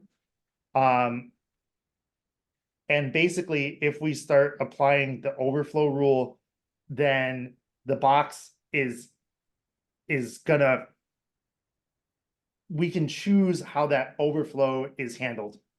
And let me show what I mean by that. And let's grab this first box again. And let's just do like a lorem. I'm not sure if I know how to do a lorem ipsum with Emmet, to be honest. There we go. So right now, what we have here is overflow, right? The text takes up more space than the box has. And if I go up to our very first box here, and let me go ahead and grab it.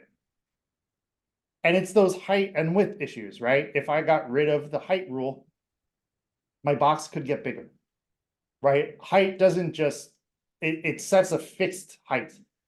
Like you have to be this big, but you can't get bigger. Same with width, it sets a fixed width. So CSS lets us handle this overflow in different ways. And let me just go ahead and make a class for it. And I'll just put it up here so we can see it. And I'll call it overflow examples. And let me go ahead and apply it to just this one div, overflow examples. And let's add some different overflow rules and watch what happens. So auto is the default setting. Hidden is pretty straightforward. That overflow is hidden. We don't see it. But the box is still kind of taking up this extra space. Oh, that's also, I apologize. That's because I removed, let's see, let me just refresh the page to get rid of all the styling rules that I set.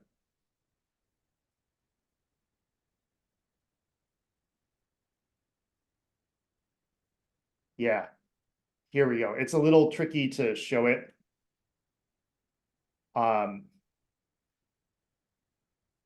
Because we don't see it on the box proper. Like if I'm looking at the box size, it just shows the box. But we see here that like all this content is taking up extra space. Even though we are hiding it. Let me just get rid of these stars just for my sanity.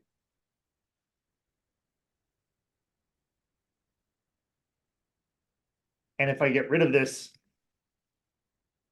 then the overflow comes back.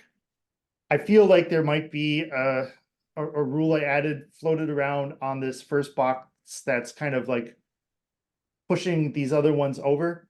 Oh, it's because, my apologies. I was getting so confused about this empty space, but that's our relative box from before. So forgive me, I was wondering what was going on there for a minute, and that's why we see that empty space there is this box here that we have that we still moved with position relative. Which just goes to show why like things that are really powerful like position that kind of break the normal flow, you should use with caution because it's super easy to get confused. So hidden is one option for overflow. Scroll is a great option for overflow. Obviously, this box is too tiny for scroll to be useful, but if you have a bigger text box and you set overflow to scroll, then that is a really useful way to display text to the user.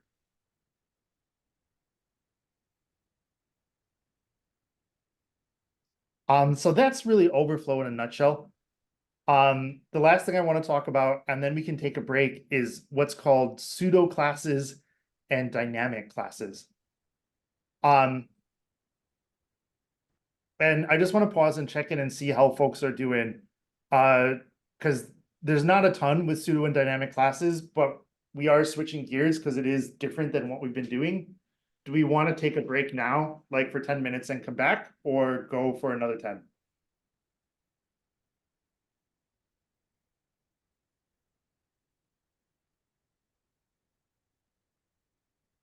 All right, let's go for a couple more minutes. Let me go ahead and demonstrate it, and then we'll just take a longer break. So I think that's the way to do it.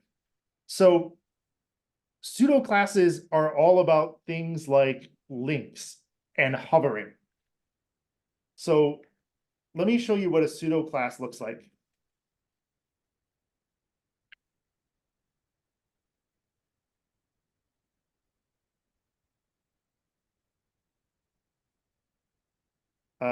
Let's make this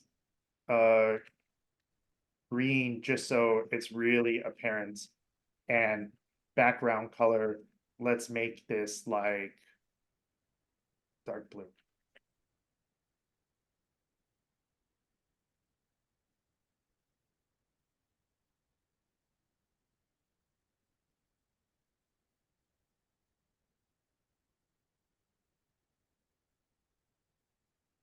So actually, let me update this because there's two parts to this. Let me change this from A to div.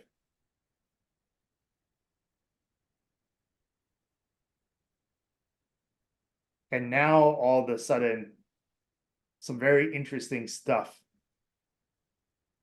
happens. Right? And what does I say here? I said for the div element, when the user hovers over it, don't do any text decoration. Change the color to this ugly green yellow and change the background color to blue.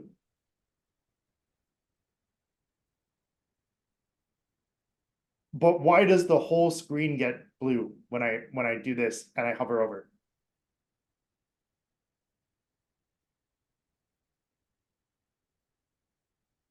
And the reason is because we have this div right here, root, that all of our other divs live inside, that takes up pretty much the whole viewport.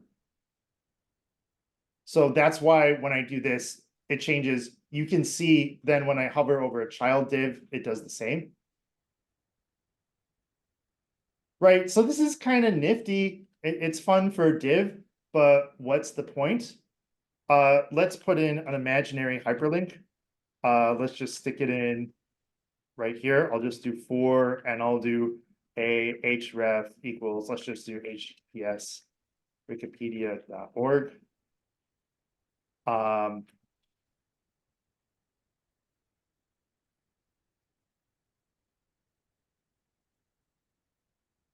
And over here, instead of having my hover rule apply to divs, let's have it apply to those A link elements.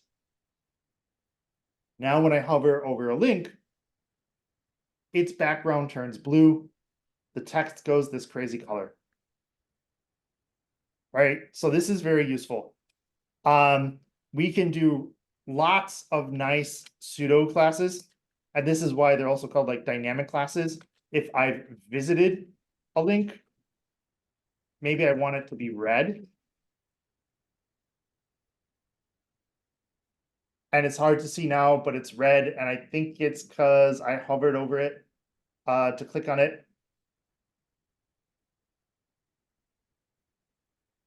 I believe that's what visited does. There's also active. And I actually need to look up like active versus hover.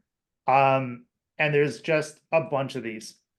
And I'm just going to kind of paste in the whole list just so you all can see the width and breadth of them. There's stuff to do if I've checked an input box, if an input box is valid or invalid, if I focus on something by clicking on it.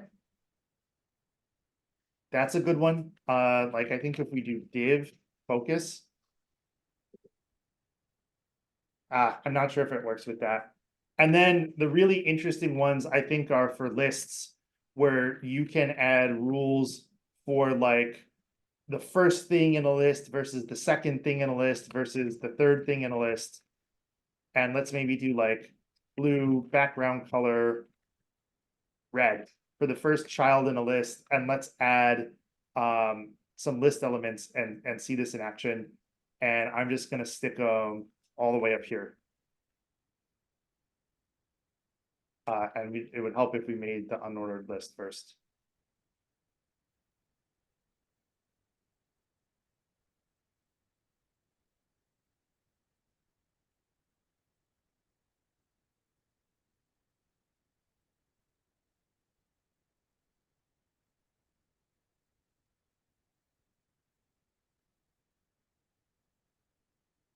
And it's a little hard to see, but and first child, let's get rid of this background color rule because I think it kind of makes it a little worse. And I can see, if you can see here, the first child is blue. Or let's say the third child, let's make the background color red. Right, so this is really powerful. The pseudo classes and dynamic classes are really powerful and can add a lot of interactivity to our page. Hover is the big one, but this end child stuff is also really useful. So that was the last thing I wanted to cover before we break. So thank you very much. Why don't we take 15 and then at 11:30 we'll come back and we'll look at Flexbox. Does that sound good to folks? Okay, awesome. Thank you very much, everyone. And I'll see you all in 15 minutes. So we've talked about responsive web design. We've seen a bit of it in action. Let's look at the meta tag, which is something that's really valuable to know about, but you don't have to touch very often. And it's here in index.html. And it sets meta as in like metadata attributes for the whole HTML document and everything in it, such as like what characters to use. We don't have to do much with this very often, but there's some interesting things that we can do with it. One thing that we can pass in as an attribute for the meta tag is width, and often you will see it set to device width. And if I could just get rid of my there we go, that should do it. And this isn't so relative for us, but as you start working on like with mobile devices, every now and then maybe the width needs to be changed so that it's not the full width of the device, or there are certain things that happen with like zooming on mobile browsers and stuff like that. But it's just good to know that like the amount of space our HTML page takes up is actually something we can set. And we can also set an initial scale property of 1, which is the default. If I change this to 0.5, I need to refresh the page to see this put into effect. Let's see here. I may have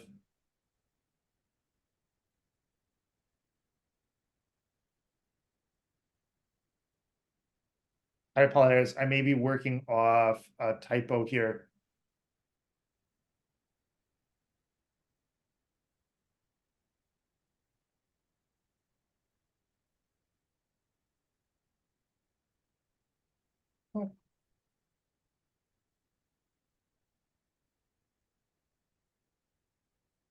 let me make sure I'm getting this right, because this is really the one thing I wanted to demonstrate. And I apologize. I totally got this meta tag wrong. Let me start this fresh. It's a little weird because there's a bunch of stuff stuck inside this one attribute content. And inside here, I set width to device width, which we're basically never going to change. Initial scale, I can set to 1, which is its default value. And now if I change this to 0.5, let's see what happens.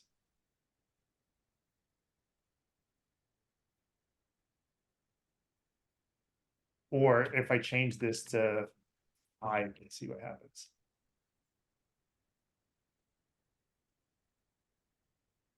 Mikhail, yes, sir. Yeah, I could actually use a little help because I feel like there's something. That should be in a link. Is it? Yeah, it is the meta. Oh, it may be. No, it's not the page refresh.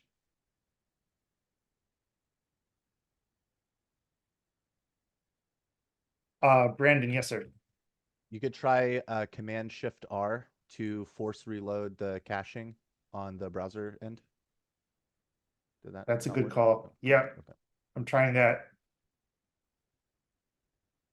I may just move on from this because, to be honest, we almost never change this. Let's see if I change like the width property to like something like 50%. Does that do anything?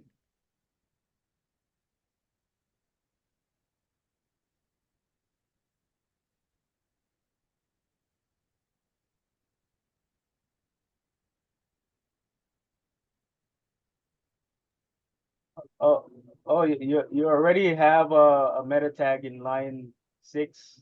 Oh my God, that would do it. I'm so sorry, guys. And in fact, while this wasn't intentional, just to illustrate the way the browser reads an HTML page, the second one is overriding the first because it does it in order.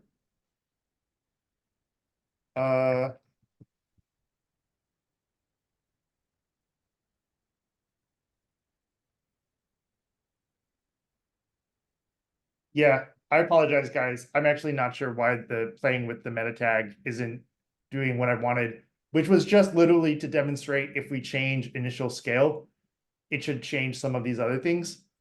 I'll come back to it once we've built out some stuff. I think the issue might be we haven't added any relative stuff to the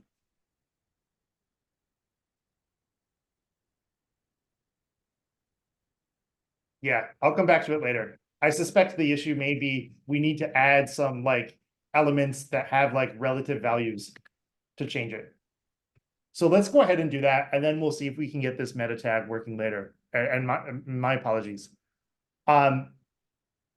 So what I wanted to show and what we can check out is responsive units that let us, rather than set things in pixels, set things in amounts relative to their parent or even the whole viewport. And so view width and view height and view win and view max are things that we could use to do something relative to the whole viewport. For instance, if I wanted to create an annoying pop-up, and I'll just put one here, and I've kind of copied over the boxes from stuff from part 1 because that's useful, but for the most part, we're going to be writing some new code, and we'll use this annoying pop-up class, and I'll just say annoying pop-up.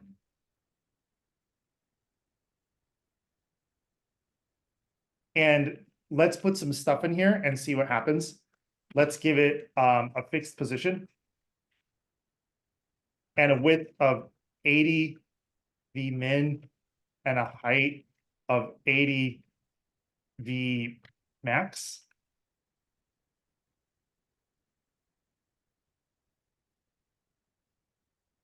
And a background color of, how about purple, and a border radius of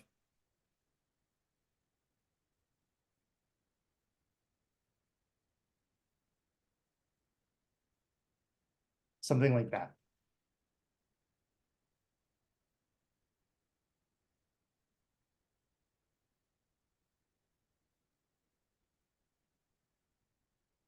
And if I start to play around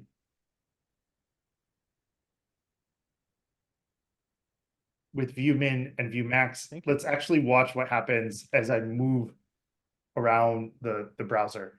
And I'm not going to worry too much about the content of the annoying pop-up is outside of it.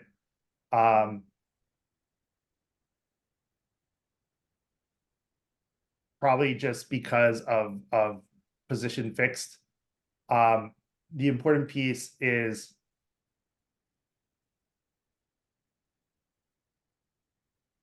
note how, and let's get rid of this so we can see the whole thing.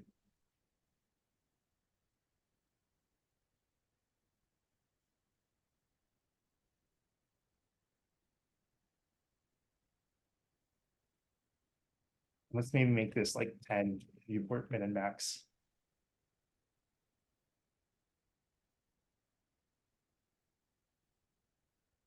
I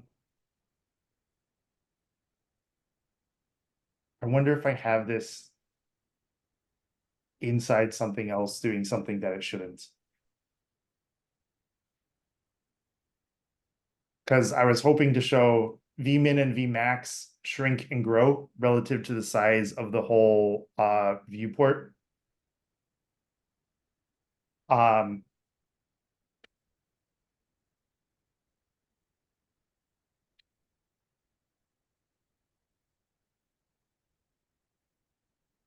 So I apologize. I actually wanted that purple guy to kind of get bigger and smaller as we shrink and grow. Brandon, yes, sir.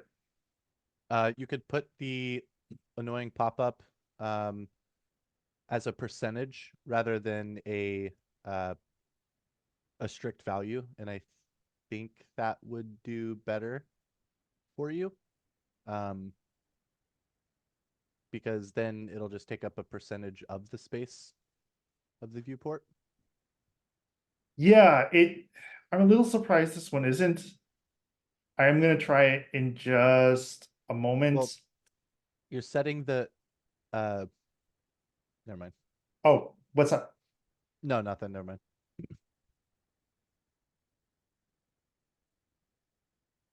But I mean, yeah, if we do like 30% with 30% height. And maybe the issue here is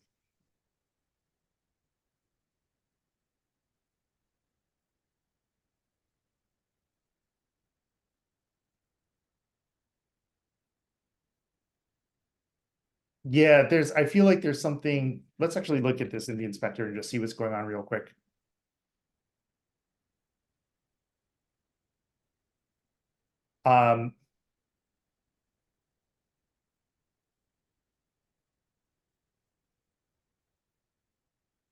I feel like maybe there's something constraining this that I'm missing with my CSS because it is getting shrunk like this. The root div is probably the issue because it's a child of the root div. So maybe it's restricted to root divs sizing. I was wondering about that too. I don't have any CSS on the root. There's nothing I'm doing with this. But we can at least see here one interesting difference is view height and view width. Notice when I had it as a percentage, it shrunk because the content was smaller. But with view height and view width, it sort of sets fixed values. And we could try here, like, let's see if I can do like 25 v height and 25 view width. And let's see if this works for the boxes. There we go. So I apologize, folks. It might be something related to position fixed or something else. But for some reason, I wasn't getting what I wanted with the pop-up. Maybe it's the border that was the issue. So I'm just going to go ahead and delete the pop-up. And we can take a look at this here with our boxes. And here we can see this in action much better. So I set, so 25 view width is basically, it's almost the same as 25%. One view width is 1% of the width of the viewport. So they do very similar things. I believe what we can then do with view height and view width is, because we set the viewport rules here. And so here now let's try like reducing this to 0.5 and refreshing the page.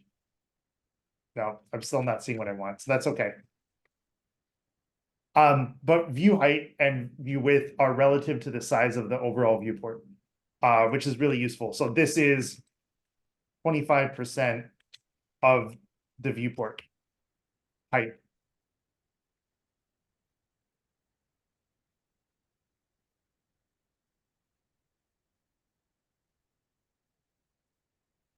So obviously this can be really useful for layout.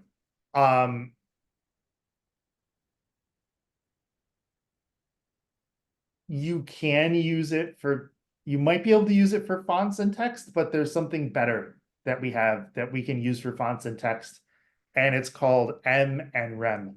And let me go ahead and show those quickly. So I have these three divs here called wow. And there's this class rem size. And right now there's nothing in it that's doing anything. It's empty. And let's play around with the font size a little bit and see what happens. If I set it to, let's do 32 pixels.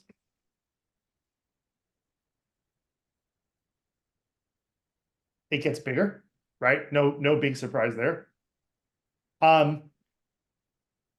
Let's see what happens if I change it to EM.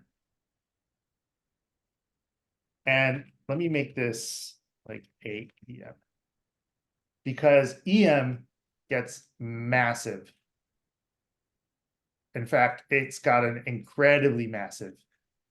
And let me set this way smaller to 2 EM so we can talk about what's happening.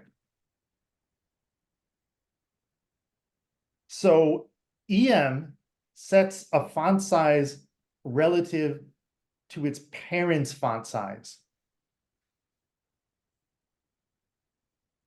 EM sets a font size relative to its parent.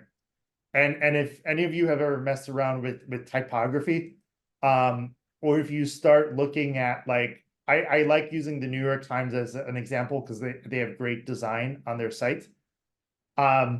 You'll very quickly realize that like fonts and relative sizes of fonts are actually really important for good layout. And if we look here for font size, and let's look at the actual font size in pixels for each of these as we go through. And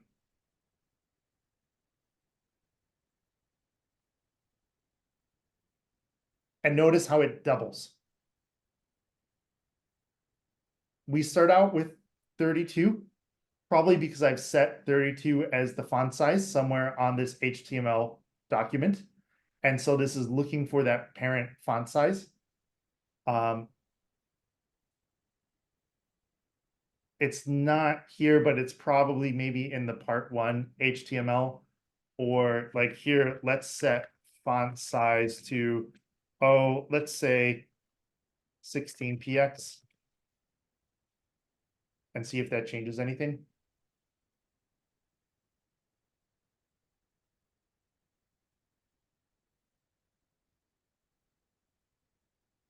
So it starts out at 16 px.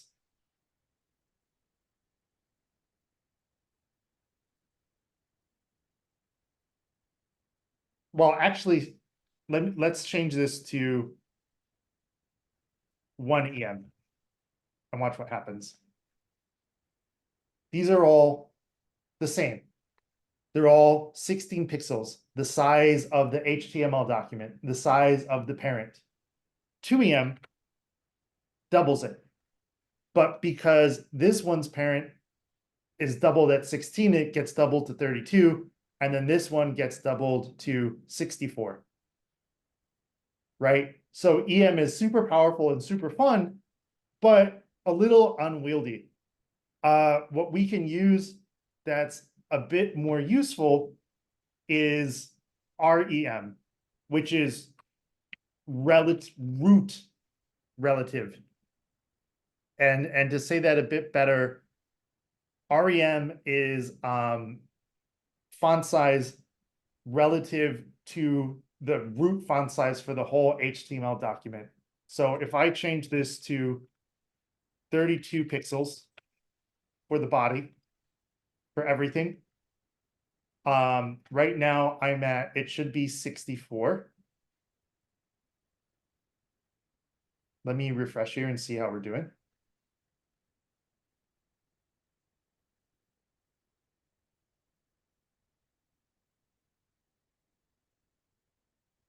Let's change it to 4 rem because I would have expected it to get bigger, quicker.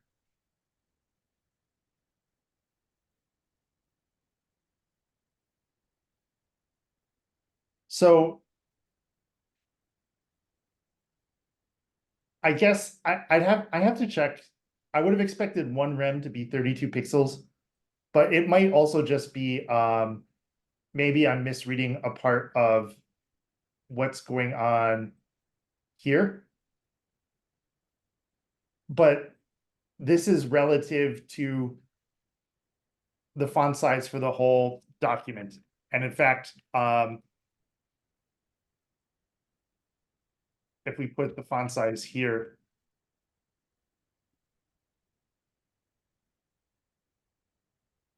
and now stuff is bigger. And this is what I was expecting more, because now we've put it on the HTML document. And so this is really useful because I can, let's say I actually want this one to be font size 1 rem. Let's say I want this one to be font size 0.5 rem. And let's say I want this one to be, oh, how about font size 2 rem? And then this one to be font size 4 rem. So this is how you get really nice typography. Is you set the font size, your standard font size, and then you use rem, right? So rem is usually going to be more useful than EM. But so this is really useful. And while this is not responsive, it is relative. Here, if I change this to, let's try it to be, yeah, 32% gets a little weird. You don't actually want to make font sizes completely relative because on small screens, it still needs to be readable. So instead you use media breakpoints. And let me actually just show that now so that we can get that one kind of knocked out and we can look a bit more at Flexbox. And I do apologize that I'm running a bit long. So what happens if we want to change the font size based on how big the screen is and still have these rem relative fonts? Well, we can use what's called breakpoints or media queries.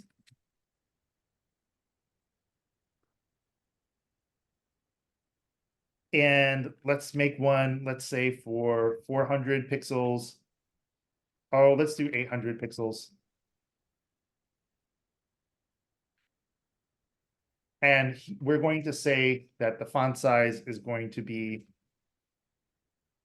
16 pixels.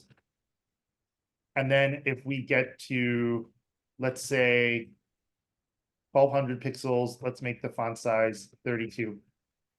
And let me go ahead and we can do this by moving the browser.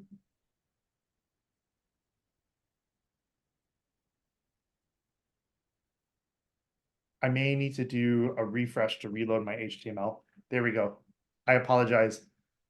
VDevTools is really good with most things, but I'm not sure with certain CSS things, it may not work as well.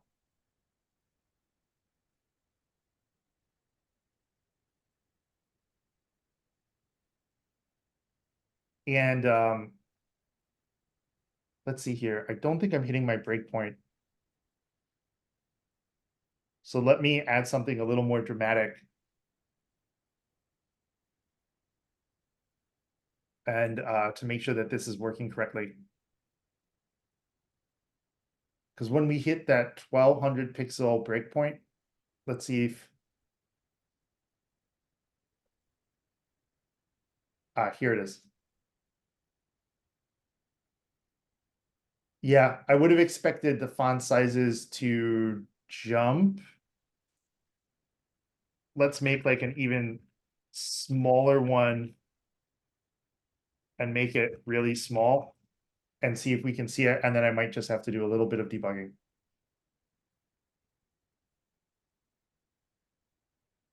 Yeah, so let's see what's going on with the CSS.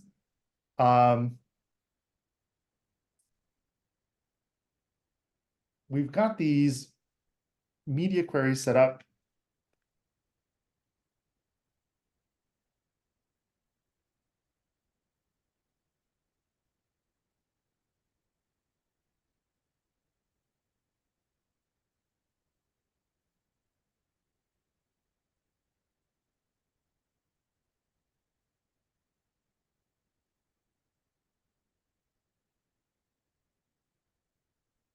So now some of my breakpoints are getting activated.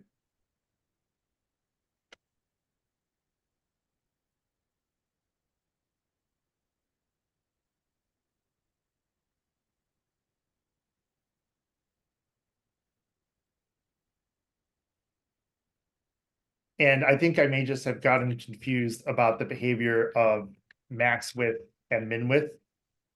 So let me actually make sure that I have this right and that it's behaving the way that it should.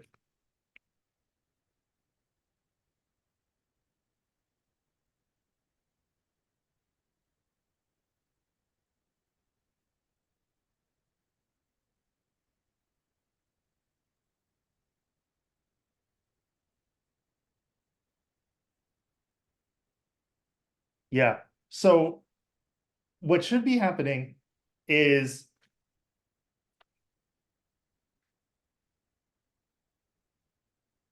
and let's make this like a really small font size so we can see maybe what's going on.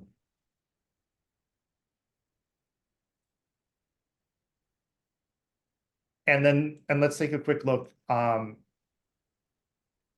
here to get this working. And and I know exactly what the issue is. I do apologize, folks.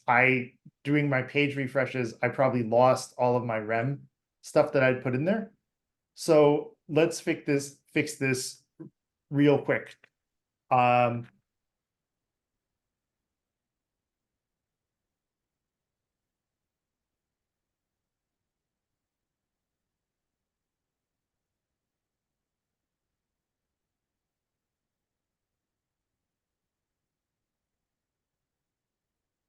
And let's make this rem size.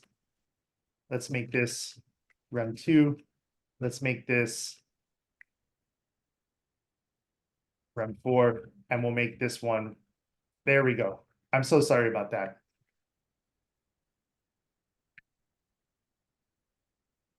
And we'll make that rem 8.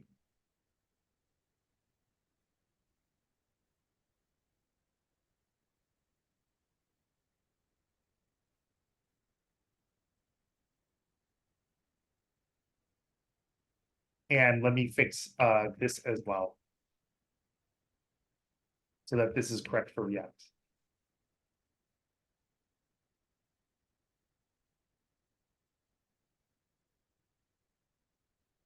And now we should be seeing what we want to see. So thank you for being patient with me there. And so now if we move this around,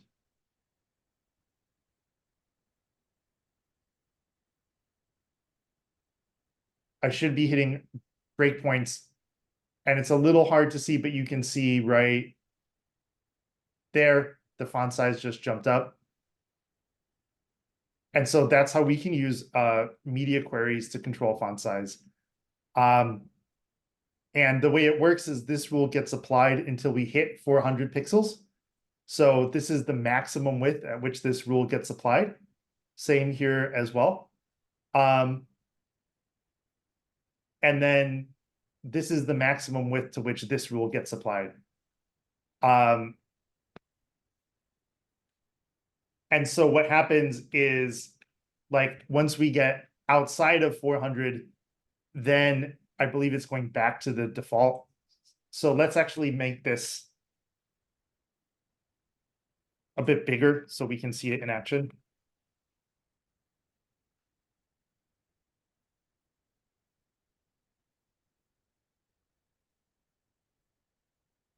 And now we can see the font size grow and shrink. And here we can see how useful rem really is. I do apologize that this ran a bit long.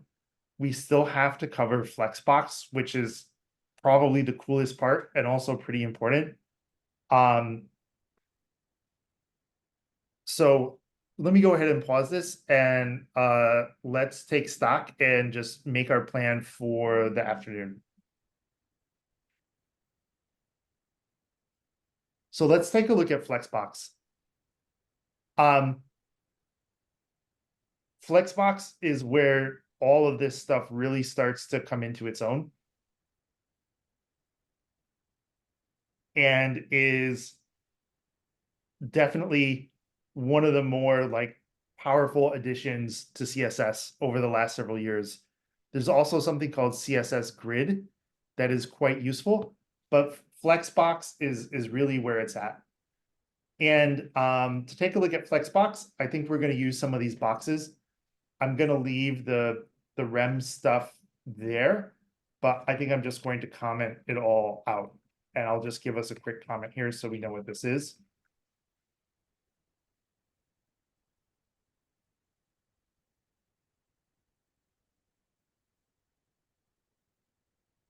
And we'll get rid of that. And I think we'll just start with maybe 2 or 3 of these boxes to do Flexbox. And let me make these boxes a bit smaller as well. So let's go back up here. The box font size is fine. I think the border is fine. The border box sizing is fine. We're going to get rid of the display property. Let me drop our responsiveness. The width, I'm going to set height and width to something fixed just for the sake of simplicity, so that we can have some boxes that we can see as we do stuff. And I'm also going to get rid of the margins, again, for the sake of simplicity. And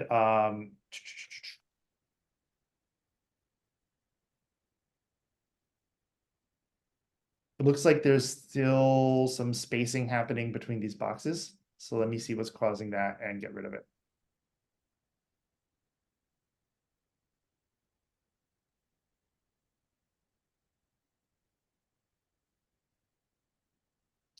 And it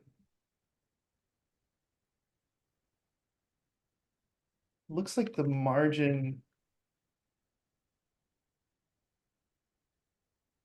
I think the part 1 CSS is still floating around. So let me just actually remove part 1 entirely from my imports in app.jsx. I suspect that is causing some issues.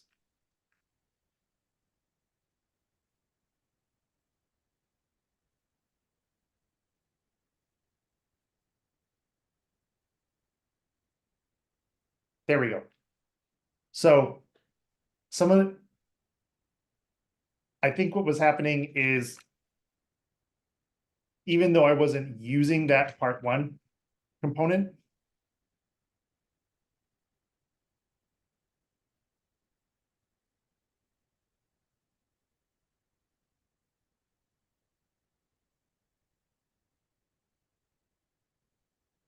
when we import this, and in fact, this was probably causing some other issues, and this is a little bit of a gotcha, so this is good to see. Because I import this CSS here, the CSS gets imported here and applied. So you really do want to keep most of your CSS in app.css, I think, for simplicity. Otherwise, it's just too easy to make the same mistake that I did, because the CSS is not being like namespaced. So there is something that's a little more advanced called CSS modules that lets us do that. And so now we can have our boxes, and we can start playing with Flexbox and building some stuff out. And Flexbox is all about containers.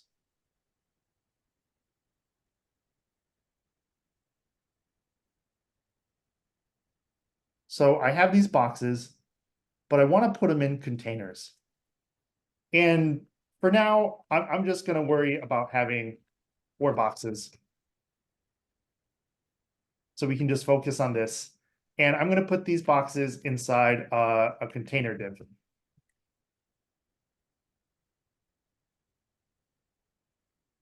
And we'll give it a class name of container. And we'll put our 4 boxes inside there. And for now, we're not doing a lot with that, right? There's no CSS yet. But we'll get there.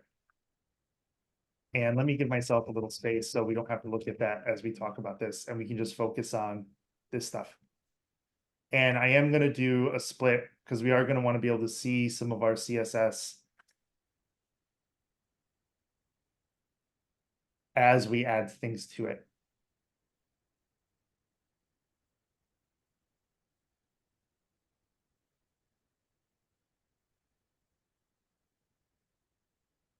So the way Flexbox works is you usually will be wrapping a bunch of divs, your boxes, in a containing div. And you want to give that container the display property flex. And so let's check out what just happened here, right? I didn't have to use inline block or anything with these.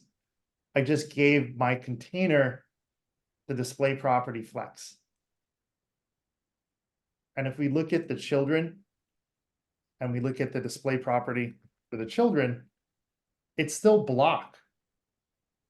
The children's display property has not changed. So Flexbox is super powerful. And the basic technique is you make a container and you give it a display property of flex. And then you put the things you want inside it. And like everything with CSS, it flows left to right and sort of has rows. And now we get to do lots of really interesting things with our container.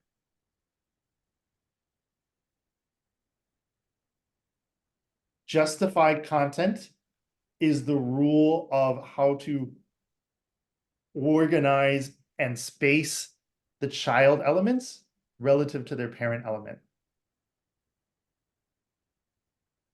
Right? And notice how Flexbox does this without margin or border or padding.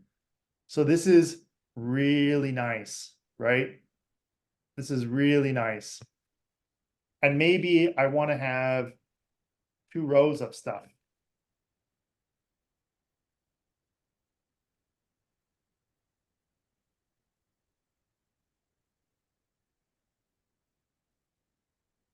So this is really sort of the modern way to design things.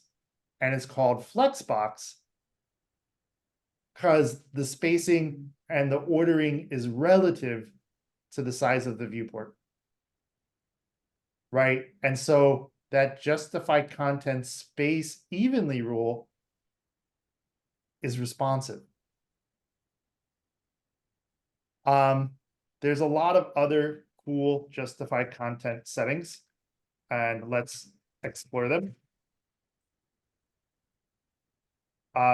Baseline, center, everything is centered, and it's responsive, right?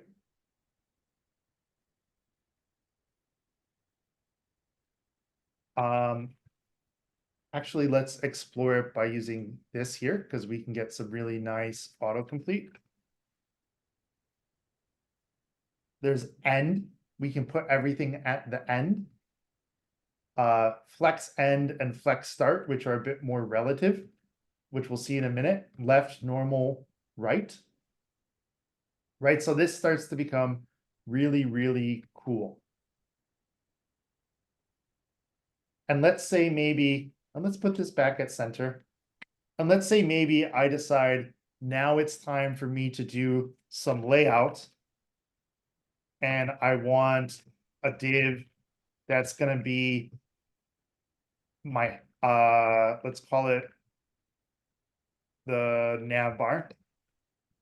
And I want a div that's going to be, let's call it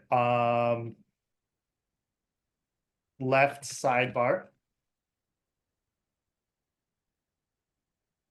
Or let's call it column 1.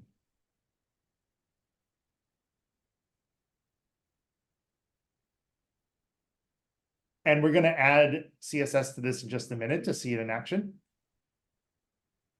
But we're going to build a 3-column layout. Column 2. Column 3. Right? And let's start adding some CSS to make this come to life. And I think what I want is column 2 is my center column. So all of this stuff, let's put it inside our center column.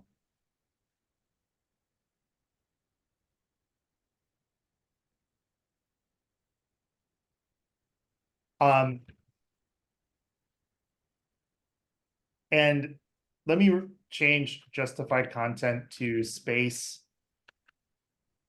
evenly again. And we'll watch this change in just a minute as we add more classes. Let's put some stuff in our nav bar too to fill up space. I think I want to put maybe like 3 things in my nav bar. And this is going to be a logo, and this is going to be maybe the header. Or actually this will be the logo 1, header, logo 2. So let's make this nav bar look good. Let's make it a Flexbox container.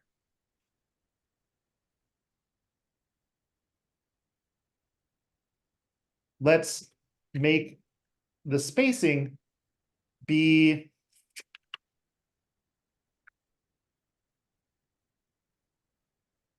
maybe justified content left.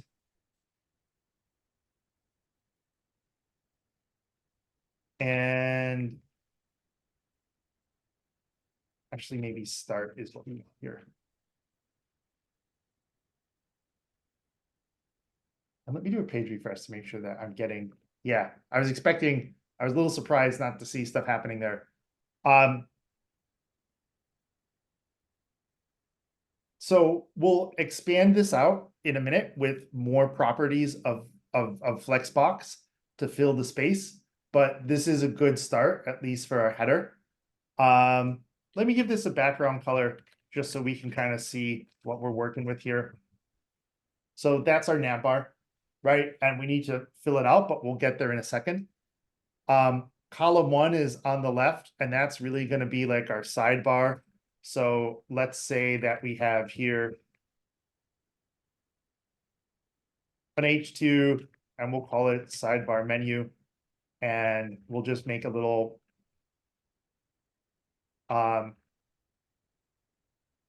actually, I'm going to keep it all divs for the moment just to keep it simple.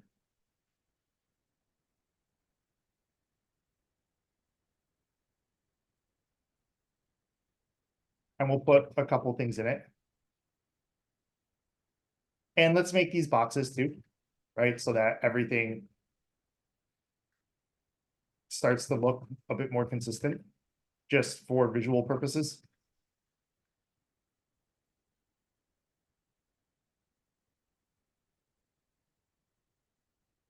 And let's make our column 1 class. And this is also going to be display flex. But there's a problem. I don't want the column 1 nav bar to go left to right. I want it to go top to bottom. And this is one of the really cool things about Flexbox. It has a flex direction attribute. Flex direction by default is column. Let's make it row.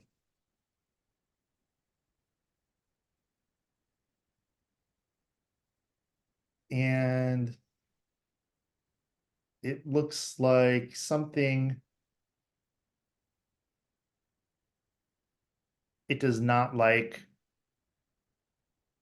with my flex direction.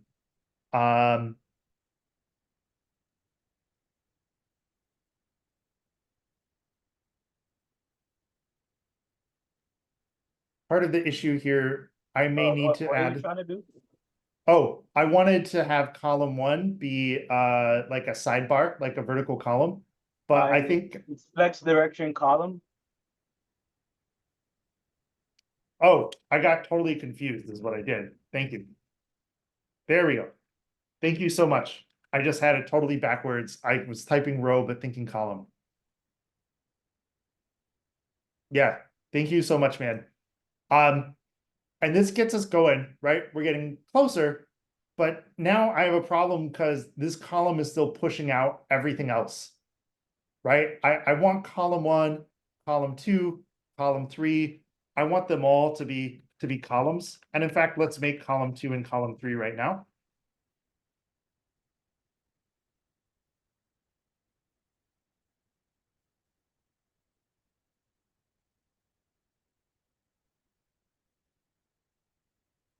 And so now I've got column 1, column 2. And if I scroll down a bit, there's nothing in column 3, but it's there. But each of these takes up the full space and is a whole row. And I actually kind of need a container for these guys for my containers. So let's add another div. And we'll give it a class name, and we'll call this class name column container. And all of these other columns are now going to go inside there. And I'm going to close out my column container div.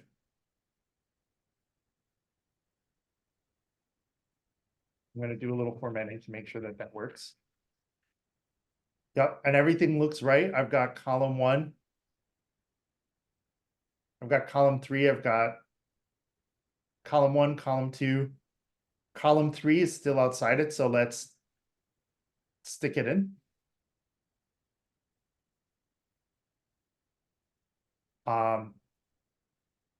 Let's just, in fact, let's just name this column 3 because this is kind of where I'm going.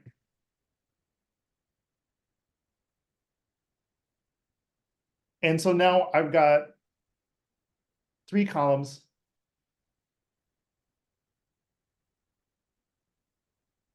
Column 1, column 2, It looks like I might have to, do I have to refresh the page again?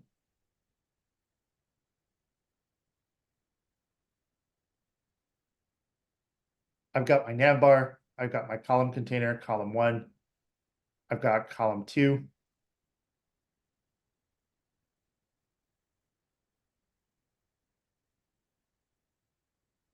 Ah, I see what I did here. I had a leftover container from before, so let's just get rid of that and close out column 2.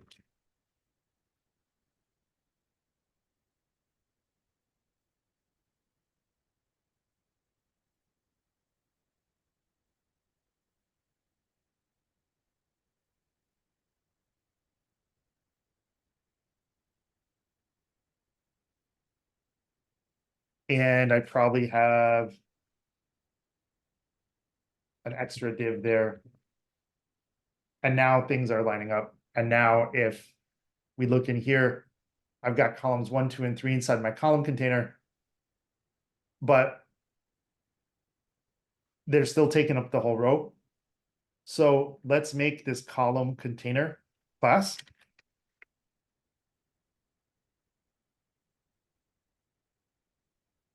And let's also give it display flex. And now all of a sudden, column 1, column 2, column 3. Right? And so now I want each column to take up a certain amount of space. And we can do that with Flexbox as well. And the attribute we use for that is called flex grow. And by default, I believe all the children inside a flex container have a flex grow attribute of 1, which is equal. But if I add a flex grow attribute of 2, say to my middle column, column 2, it will take up twice as much space. And let's see what's going on here now with column 2. And it's taking up twice as much space, right? And now the problem is really with my boxes, because I hadn't designed my boxes to be Flexbox. So in fact, let's go to our box class, and I don't really want the width to be 100px. Let's make it 100% of the parent container. And now all of a sudden, this starts to get a little more interesting, right? Now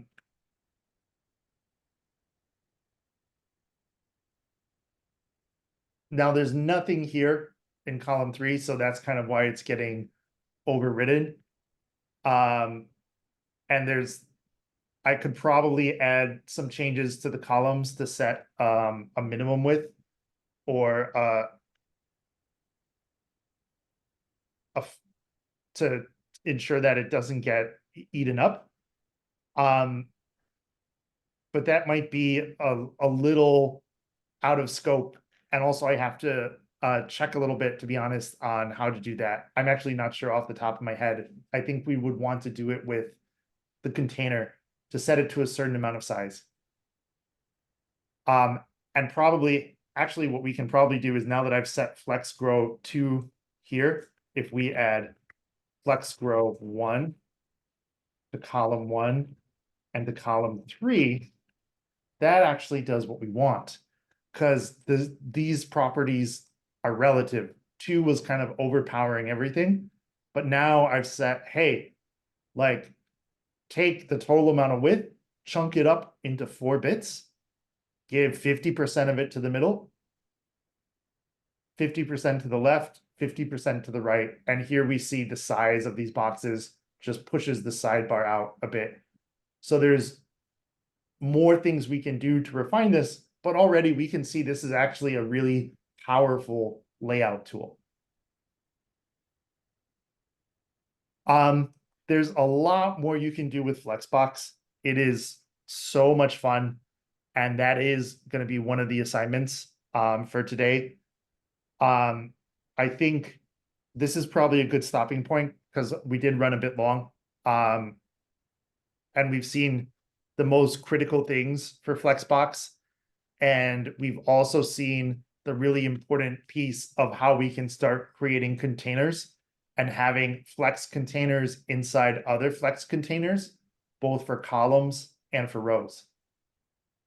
Right. And so now really like within these containers, like maybe within this box, all the stuff with margin and padding and display block, as I start to put things in it, I can use to position inside. But Flexbox, I can use as my sort of big picture layout tool to form a really nice skeleton.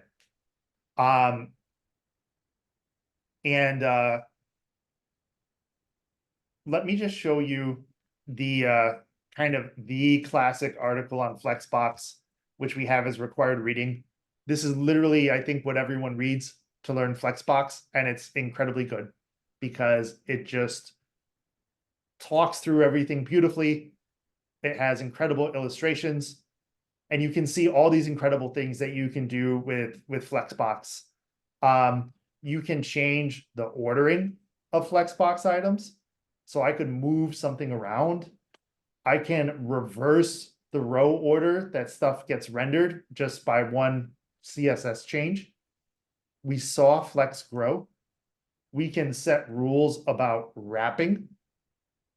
We can set rules about how much a Flexbox shrinks or doesn't shrink. We can set a default size. We saw justify content, and you can see all the different options here. And the great thing about justify content is if I use flex direction column, justify content does that for my column as well as my row. And so there's a lot. And then finally, there's this really nice align items property, which is really useful with text, say. And you can kind of see it here. So there's a lot of really good stuff. So the assignments for today are, there's an understanding CSS assignment, and this covers what we spent a good chunk of the morning looking at.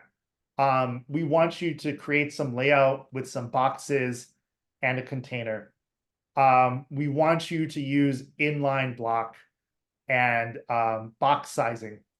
And so my hope is that this should feel relatively straightforward for all of you to tackle.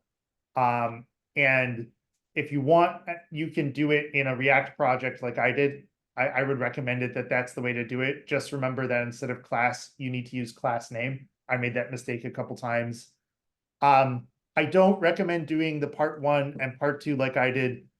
I think it was a good idea that backfired because as we discovered, even though I had commented out sort of the part 1 component, importing it, so imported that CSS, I recommend just put all your CSS in app.css and do all this in app.jsx.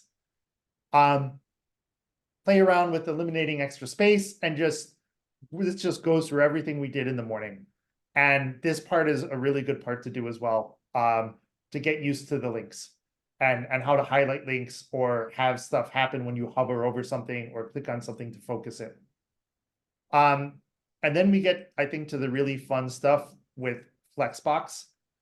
I actually recommend starting with Flexbox Froggy. It's sort of an interactive game, and it's quite a lot of fun. And the frog just moved, and I can click next and move on to the next thing. And someone did an incredible job in creating this. So we just recommend it's going to take you like an hour. Just go ahead and do this. And then once you've kind of practiced those skills, tackle creating a LinkedIn profile, right? And this might be something you need to come back to a bit, depending on sort of the amount of time and stuff, but create a React project, create some components, really more for layout and organization, like Brandon, like you were saying, as a template thing. I highly recommend just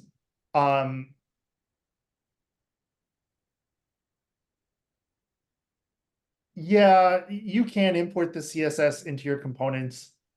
It won't make a huge difference.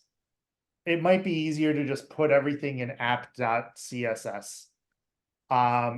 You can do it both ways. There's not necessarily a wrong way. There are some very cool stuff called CSS and JS or CSS modules that we didn't go into. If you want to explore that, that's worth exploring. But you know, like this is a good thing to use Flexbox on, right? And you might want to have an app JSX the same way, like I have these containers. And the 3-column layout is sort of a classic, which is why I wanted to show it. You know, you may want to have your containers in app JSX and then components inside those containers. Ultimately, it's up to you. So yeah, thank you very much, folks. I really appreciate it. We definitely ran a bit long, so it's definitely time to wrap. Let me go ahead and stop the recording so we can break for lunch.